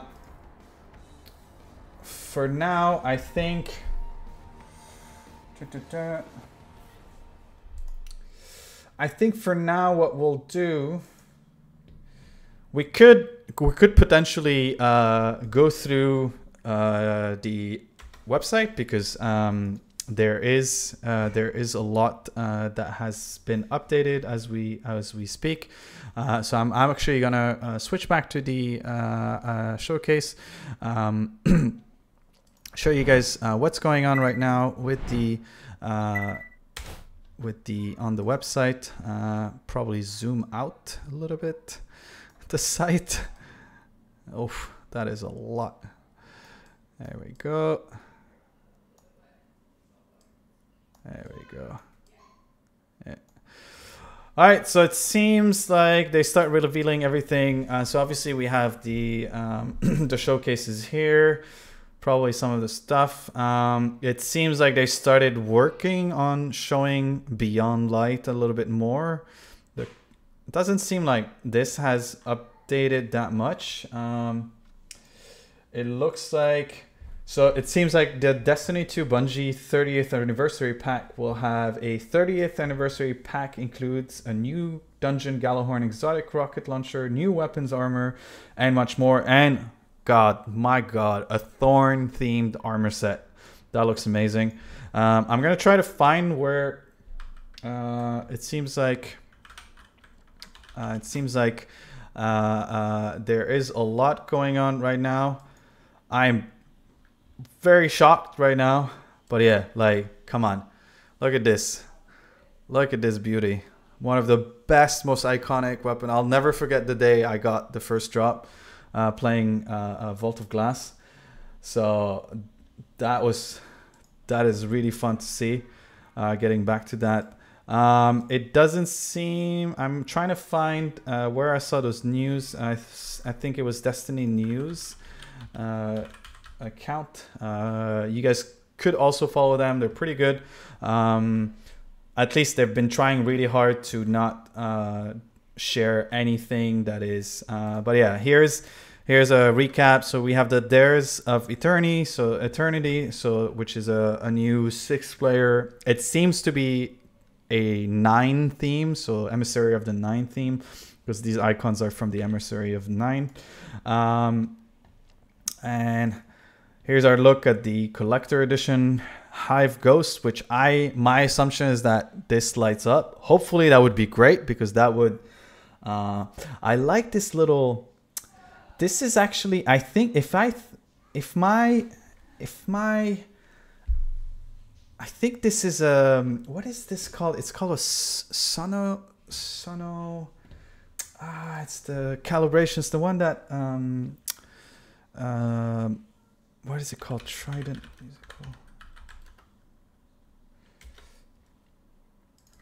I think it's a music trident, or I forgot what it's called. It's this thing that basically you hit, so you can hit a certain note and get no, so you see like the knobs here probably have like, it's my take is it's probably what is called an oscillator, if I'm not mistaken. An oscillator is basically like, it just it creates a sort of a repeated alternative waveform of sound. And so so my expectation is like the oscillator. So you usually ping, like kind of flick the that little these little piece of metal, and then with the oscillator you can kind of calibrate the wave. So basically you have like a single ting, right, like focused, and then you tune up a little bit the knob, and so the thing would look morph, and it would become like ting, and you can like actually go up and down into like the different lines of the spectrum of sound, basically, and just kind of like go deep if you want to or not. So this looks really interesting, like really interesting. I'm not sure what's the link with, I'm not sure. Again, this is just my knowledge in music, because I've been in a musical conservatory for 12 years, and I've studied this by bass. So this is, but what is the link between music and waves and like, you know, audio waves and the Hive? Probably the screech, probably it's their way of communicating. I mean, because you don't really hear any Hive talking technically. Like they all like screech and like growl and stuff like that. So who knows? Maybe it's their ways. I'm gonna say that is one hell of a gorgeous 3D model. Like the witches in general are really beautifully designed, like, you know, wizards, witches, whatever you want to call them. But this is just marvelous. Like the helmet, the details on her shoulder blade, everything is just really gorgeous, and really makes it majestic that she is a queen, right? She's a Hive queen. Those sets, so good. I am not a fan of the Hunter one though. It looks more like a pajama for some reason. I'm not sure why. I don't like these cowl that are like kind of very bubbly. I prefer the more like, you know, around the armor kind of set. That Titan one is just gorgeous, like really nice. But all the readings, all the symbols and etc., like this looks very close to you know, the kind of like runes, like almost like a bit of like shamanism into it. I'm gonna put some Shadow Keep music in the background just to set up the mood. Kind of like shamanism, like you see, like you have this like rotation of like the moon cycle. Really nice right here at the bottom. This seems to be some sort of like solar rune, and there's like some extra symbols. There's an S and like whatnot. I don't know, but like I can't tell what's the inspiration in terms of like, you know, real world like culture. So who knows? But yeah, this exactly like what this guy is saying here, Lucifer Burns, is like, yeah, definitely Crota King's Fall vibes. Really nice in that sense. Then we have the bloody Hive Ghost. Like this is so gorgeous. We're gonna discover so many different weird things as well. Like how did they manage to do this? How did the Hive manage to steal the light and use it against us? I mean, we've experienced that basically with Destiny 2 when Destiny 2 was launched, where, you know, Cull and the Cabal and whatnot came over and, you know, kind of like put a muzzle on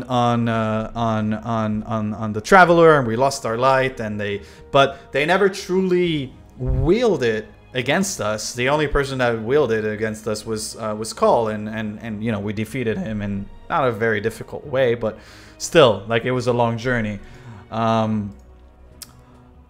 love this key art. I gotta say, as someone that been someone that studied fine art as a major, this composition is just sublime. Like, obviously this is tilted a little bit to the left, to the right, because this was extracted from the PSN leak. Basically the pre-order page went went live earlier, I think in PlayStation Australia, from what I understood. But it's that whole composition of like, you know, you got this kind of swamp land, you got like, you know, the swamp and the moth on top of a fine sheet of earth, and then you got this beautiful depiction of the Witch Queen right here in within the moth. And it's so gorgeous to have like the glaive coming in like right here. And I really like what they are doing with the glaive. Like, it's gonna be really an interesting weapon. It's probably gonna be broken as fuck once we but yeah, this was an interesting revelation as well that I did not expect. Like, we already knew about Destiny 2 Lightfall, and we knew about Destiny 2 the Witch Queen, but I really like the way, like, عملنا بعد الشرح بالعربي هلا I really like the way يعني you have Destiny 2 the Witch Queen. The font is gorgeous, just like, you know, this beautiful kind of like old school, like almost, you know, it's not futuristic, right? It's almost like a call to like medieval time in a sense. And then Lightfall is the same, which is very interesting. I did not expect that. I expected Lightfall to have like a more, you know, unified version. But this is the surprise for me. The final shape here, I need to basically close it. I'm gonna zoom in so you guys can see it. This font is quite interesting because it's very modern, which kind of gives the illusion that, hey, maybe we're gonna discover something completely different, and the final shape is gonna shatter everything we know. And you know, from the name, we got the Witch Queen, we got Lightfall, and then the final shape. So what does the final shape mean? Is it a blend of both light and darkness? Who knows? For the audience, for Arabic, what I was saying is الشيء اللي كتير مهم بالارت ورك تبع الاكسبانشنز اللي جايين، هو على فكره فينا نفهم فيه هو الفونت اللي مستعمل باللوجو. الفونت تبع الويتش كوين واللايتفول تقريبا نفس الشيء، وهذا الفونت ما استعملوه من قبل. عاده بيستعملوا هذا الفونت اتليست من ناحيه الارتستيك فيجن وكل شيء. عاده بيستعملوا شو صار بالموسيقى ورا؟ عادة بيستعملوا هيك نوع فونت مشان يعطي الإحساس الميديفال. عرفت كيف؟ يعني العصر what's medieval؟ ناسي أنا شو اسمه بالعربي. Middle Ages. Middle Ages. بس مش ما نقول شيء غلط. العصور الوسطى، يعني ايام ارثر والى اخره. بقى بالنسبه لي انا بعتقد انه ذا ويتش كوين ولايتفول هي مثل مرحله انه راح يكون في شيء مثل كولابس. الكولابس صارت من قبل بعالم ديستني، صارت تقريبا قبل احداث ديستني 1. وعندك يعني الكولابس كانت تقريبا كولابس بالانجليزي معناتها انهيار. وانهيار هو الحديث عن الكولابس هو انه انهيار الجولدن ايج او العصر الذهبي تبع ايام ديستني، وقت البشريه كلها استفادت اكبر ناحيه بقوه اللايت او الضوء، او اذا بدكم الترافلر والى اخره. هون شكلنا عم نرجع على مثل نوع مرحله انه انهيار ثاني. معقول يكون السكند كولابس بهالناحيه، لانه تطلعوا بالويتش كوين عندكم الفونت. الويتش كوين طبعا رح يكون رح نحارب الويتش كوين ونحارب الويتش كوين والجارديانز تبعونا لهذا الشيء ابدا ما كنا متوقعينه. but Lightfall عندك اول شيء البيراميدز اللي بعد لحديت هلا ما بنعرف عن جد شو هن البيراميدز. منهم الداركنس، منهم اللايت، يعني عم بيلعبوا دور مخفي لحديت هلا. ما حدا عن جد بيعرف شو شو الاند جول تبع البيراميدز او مين متحكم بالبيراميدز لحديت هلا. عندي او هيدا الشاردز مثلا اللي عطيت قوه الستيسس لارمس بايام ايام البيوند لايت. بقى ما بنعرف لحديت هلا شو الاند جول تبعنا. اجوا البيراميدز ليوحدوا اللايت والداركنس مع بعضهم او اجوا مشان يوقفوا كل شيء ومثل يعملوا مثل نوع ريست للعالم كله تبع ديستني. اخر شيء عنا الفاينل شيب. فاينل شيب بتلاحظوا انه الفونت كليا جديد. فونت شكله ابدا ما استعملوا من قبل، خاصة انه عندكم A بدون الخط التحتاني، وعندك الضوء اللي جاي من حرف الاف. رح اجرب زيح شوي هيدا مشان تشوفوه. عندكم الضوء والاناره على الاف، يعني مشان يعطي مثل emphasis او emphasis. انا عربيتي بلشت تضعف كثير. تركيز على كلمة الفاينل يعني الأخيرة، والشيب يعني عندكم يعني the final shape فيها تكون حيلا شيء، في يكون نوع جديد يعني بمعنى الشكل النهائي للعالم تبع ديستني. شو معناتها هذا الشيء ما بنعرف لحد هلا. طبعا هذا الشيء بالمستقبل رح نكتشفه اكثر من هيك. وهيدا هي في غير قصص عم يبلشوا يطلعوا شكلهم شكل الويب سايت عمل ابديت.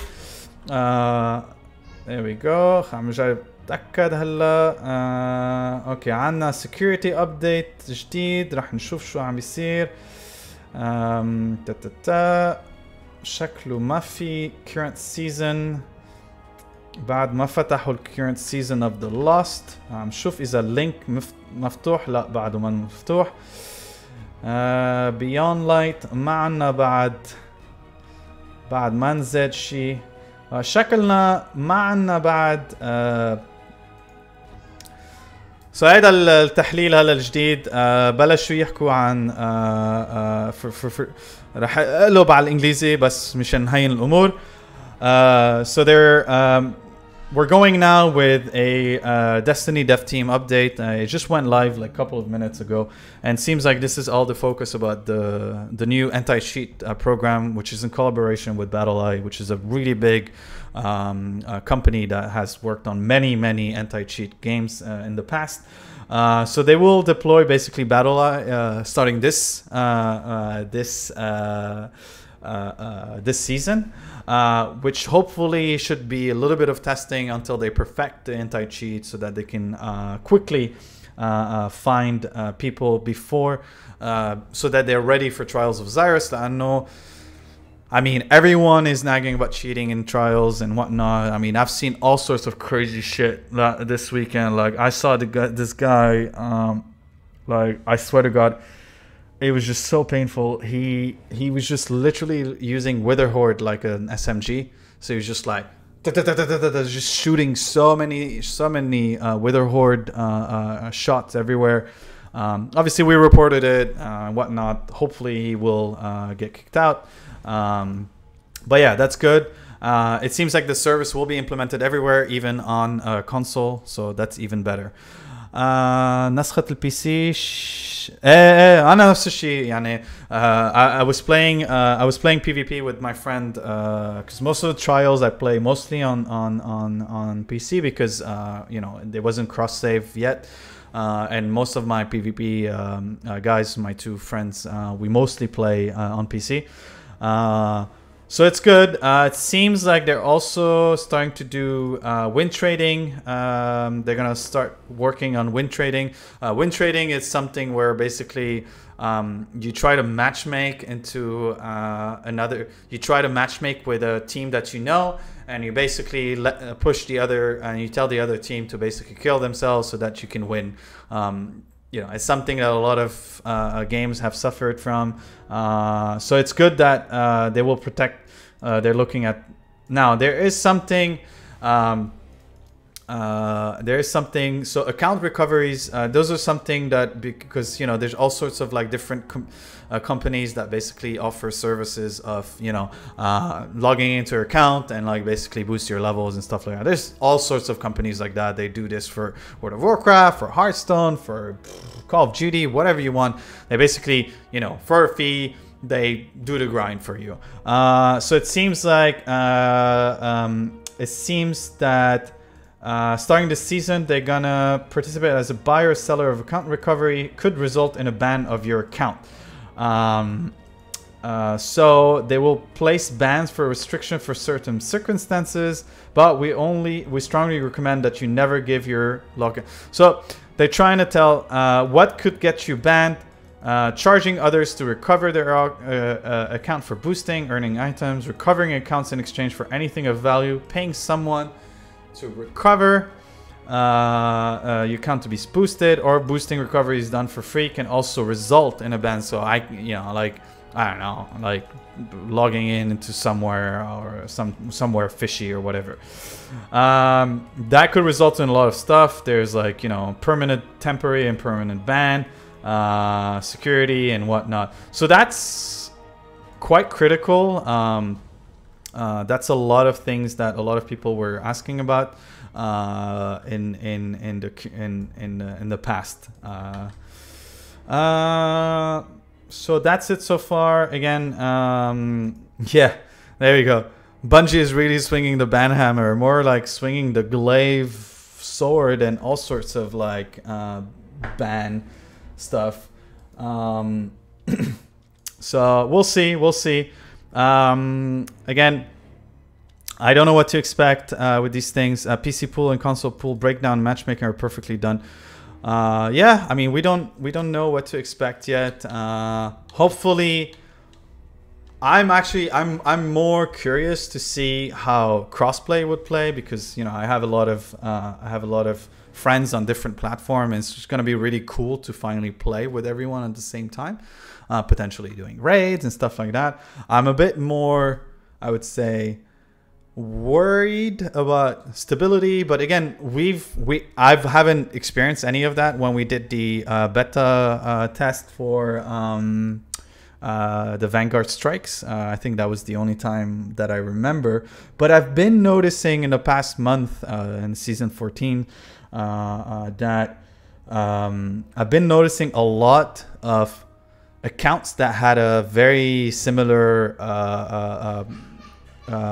way of gamer tag, similar to what you would expect from Steam. So like, you know, whatever, in my case it would be like, I don't know, King Ozymandias hashtag 2199 or something like that, some random number which is usually given by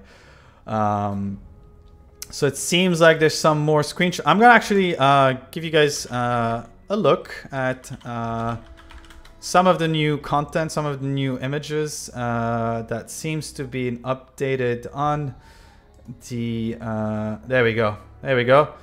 So here's the image that I was talking about. It seems like this is the Witch Queen crafting room, it seems. So that's gonna be the room where we're gonna craft our own weapon from scratch. My assumption, again.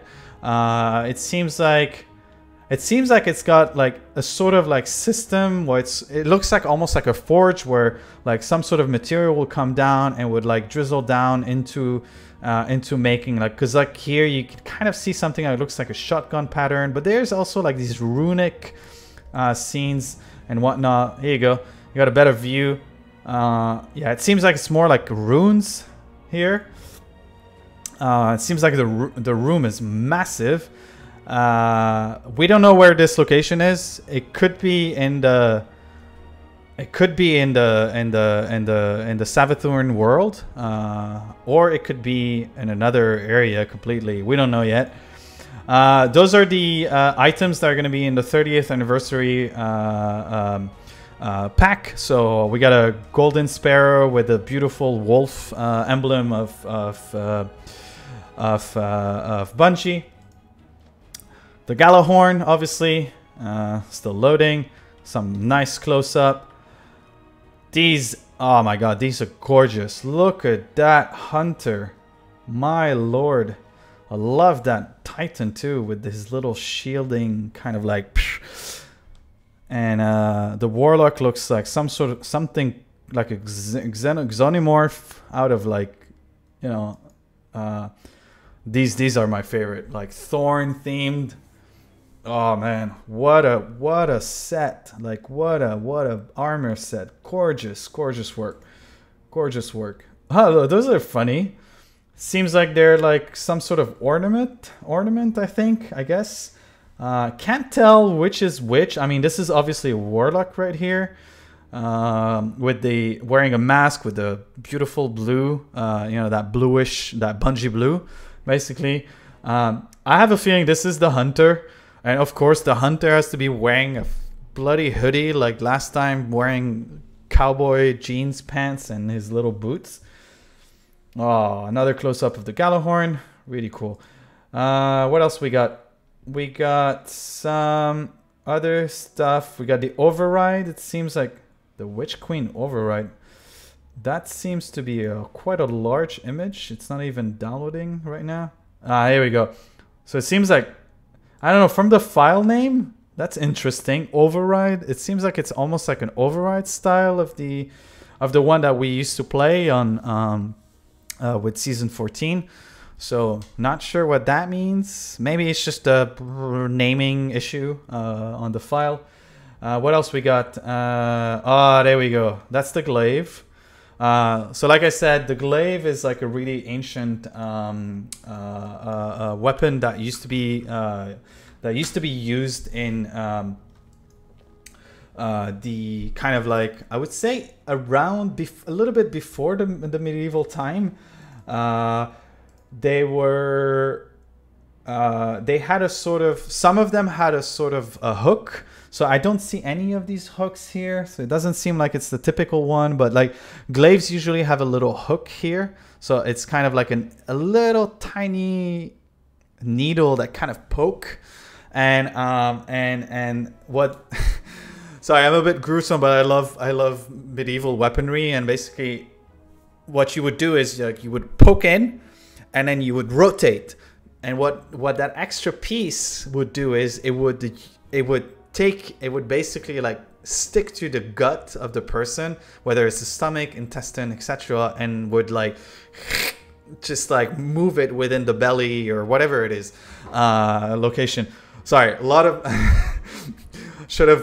I should have given a small heads up that it's gonna be gruesome, but there is different. There's different version of the Glaive. So obviously the Glaive is pretty much known in the Middle Ages. And I think it was used all the way until like 18th century. Swiss mercenaries were very famous to use that alongside pikemen's, stuff like that. I think even in Arabic, we had, I'm going to do a little search here, just a second. Arabic Glaive, let's see what it used to be called. The Arabic version of a Glaive. What is... So it seems like, according to Google Translate, and I am not sure, but a glaive in Arabic is called a Glaive. So again, I'm not very sure that it's real. It might be wrong. It might be probably wrong. I'm not really sure if that is, but I mean, it looks like Google Translate is getting lost right now. But in any case, I'm not sure if there's actually an Arabic glaive or a version of the glaive that was used by ancient, because like, you know, Arabs used to use a lot of lances. They had their own swords, like the the curved swords as well, which were a little bit more light on the handle. So This is interesting that they made it into an energy weapon, so it's on your second slot. It's not a heavy weapon like the swords that we have at the moment. Ramah. Ramah is the lance. Ramah is usually much longer. Ramah is usually a proper one. Again, a little bit of a weapon nerd here. Usually a lance is at the level of your body, so it usually ends like the holder, so the area where it holds is usually at your head level, and then there's a couple of centimeter above it, and then you have a pointy smithen end, right? So like a little blade at the end. Why? Because most of the pikemen's their job was to fight cavalry, and so what they would do is they would, I'm trying to figure out what the trying to find something I could use here to kind of explain. I don't have anything that is long. Okay, the longest thing I can find. So they would hold it like this, and then basically they would wait in position, wait for the cavalry to come in and go like just poke at either, if they could hit the alferes, the guy on top of the horse, right into his body part, or go for the horse itself and kill it. The glaive is different because the glaive is actually not that big. It's usually around at the level of your chest, so if you put it from the ground up, it's meant to be basically a sort of like mid-range lens, basically, so that you don't so that you can still use the back of the glaive to do more damage as well. So in this case, it's really interesting that that they've done a sort of how to say, a sort of energy-based weaponry where you can still shoot projectile with it and then continue with a combo of melee action. It's pretty cool. It's pretty cool. Here we go. We got a shot of the projectile forming up. It's really, really nice. Like, I did not expect that kind of weapon. I expected something more like a hammer, you know, like a big hammer, or maybe an axe would have been great. Like, you know, like maybe a dual wielding axe would be fucking crazy. Because we already have dual wielding, you know, like the night blades for when you're in the top tree. Sorry, the middle tree of the void hunter. It's a really cool weapon. Like, and I hope there's different versions as well. Like, not just a one. But it seems like there is, because if you notice, where are we? Whoops. For some reason, I'm going to just refresh the page really quickly. If you notice, there is a subtle little differences between the one that the Warlock is using. A little bit. I don't know. I can't. Yeah, so you see, like, this one doesn't have this square at the top. Well, this... Oh, no, that's a piece of the armor. Okay. But why does the Titan one look so massive in comparison? It's, I don't know. Maybe there's different version. Who knows? We'll discover it later on. That's the Witch Queen gear, which is just sublime. Like, what is that set? Like, really gorgeous. And what is this? It seems like it's a new Void UI. Who knows? Who knows? What else we got? That's the Witch Queen environment. So this is the land that we saw, which seems to have like a pyramid as well. So we don't really know. Sniper information اللي Gamescom معرض هيلو قبل لا يبدأ.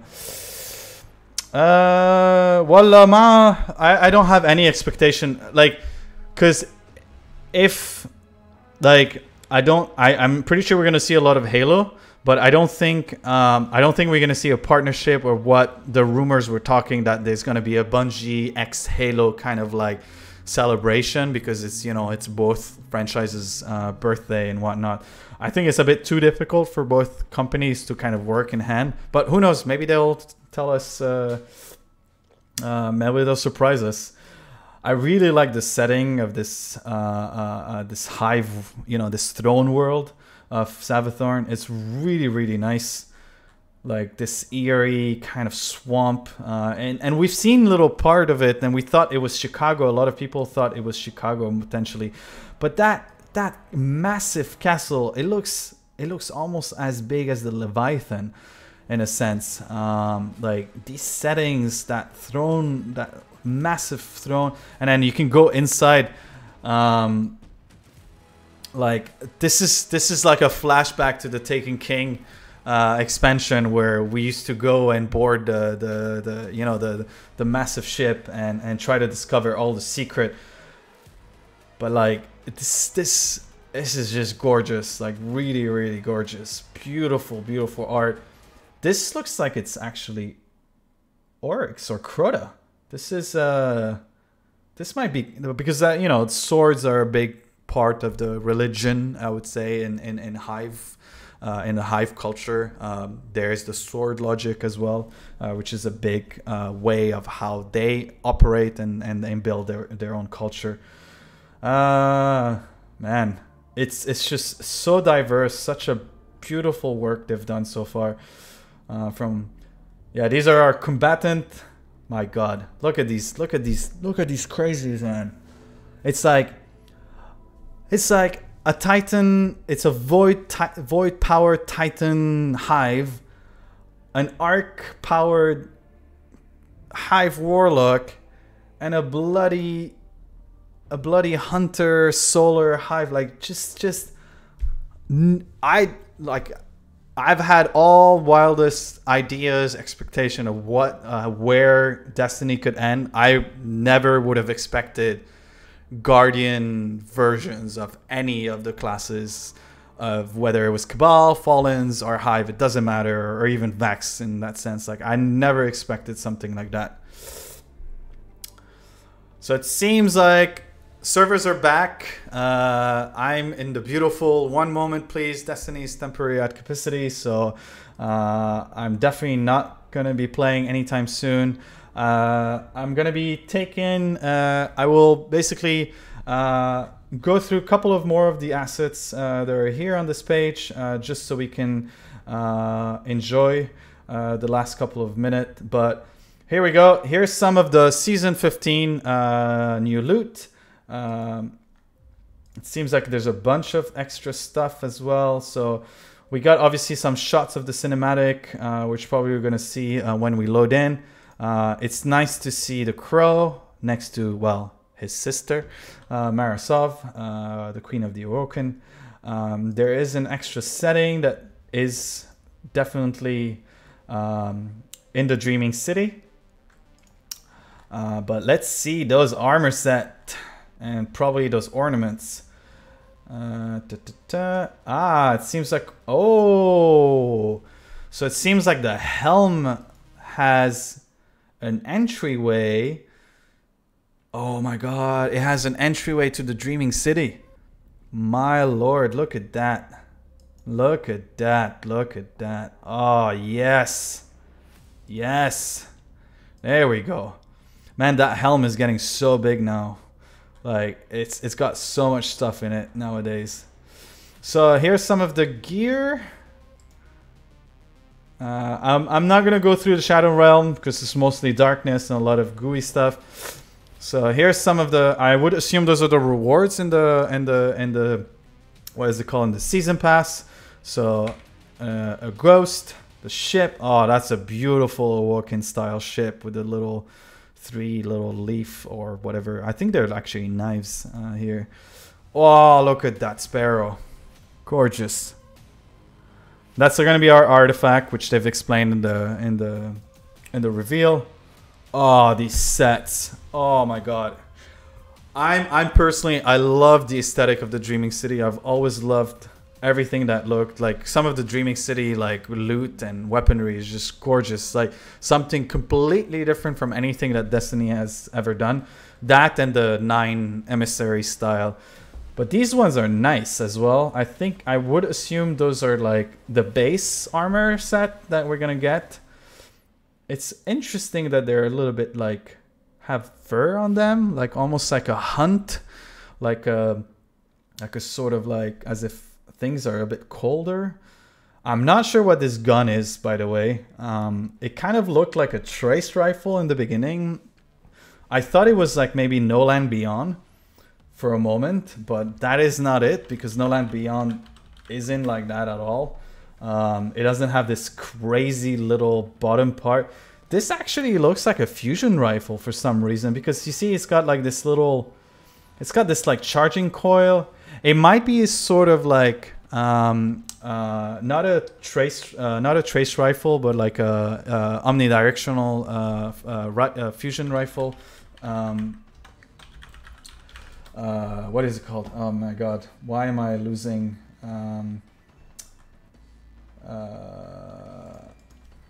type of weapons? How am I losing my words all of a sudden? Well, anyway, what else we got? So we got a new hand cannon, obviously Woken theme. This gun is just fascinating, man. It's just like, it's just really, really, really nice. Nice. Like, so many different ways.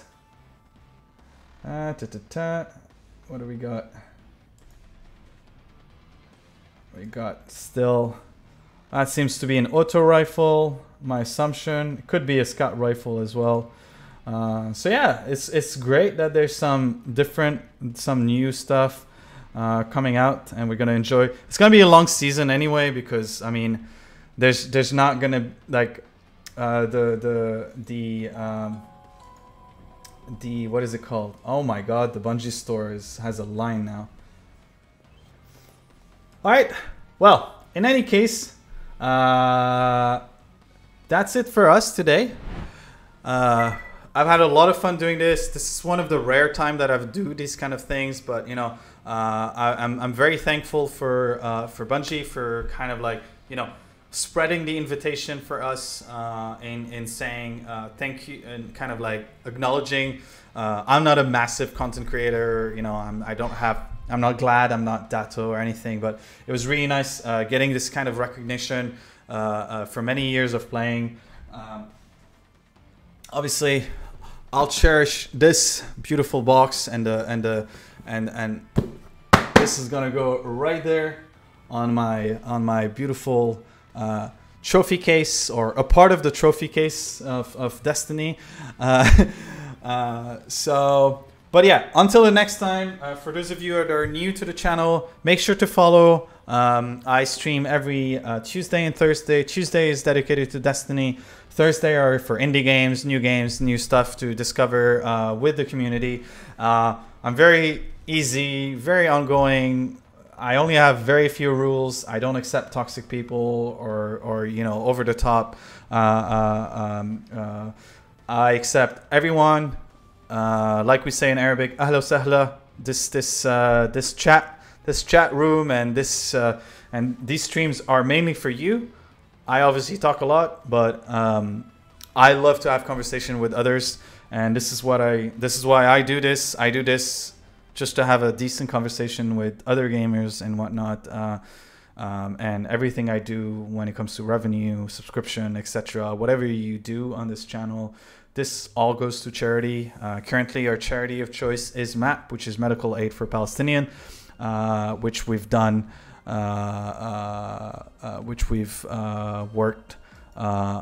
which has worked on rebuilding the health infrastructure in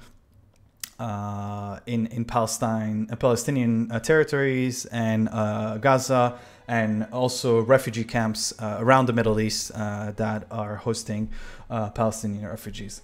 All right, so guys, until the next time, make sure to hit that follow button. You can also hit that little notification bell, and hopefully we'll see you guys Starside.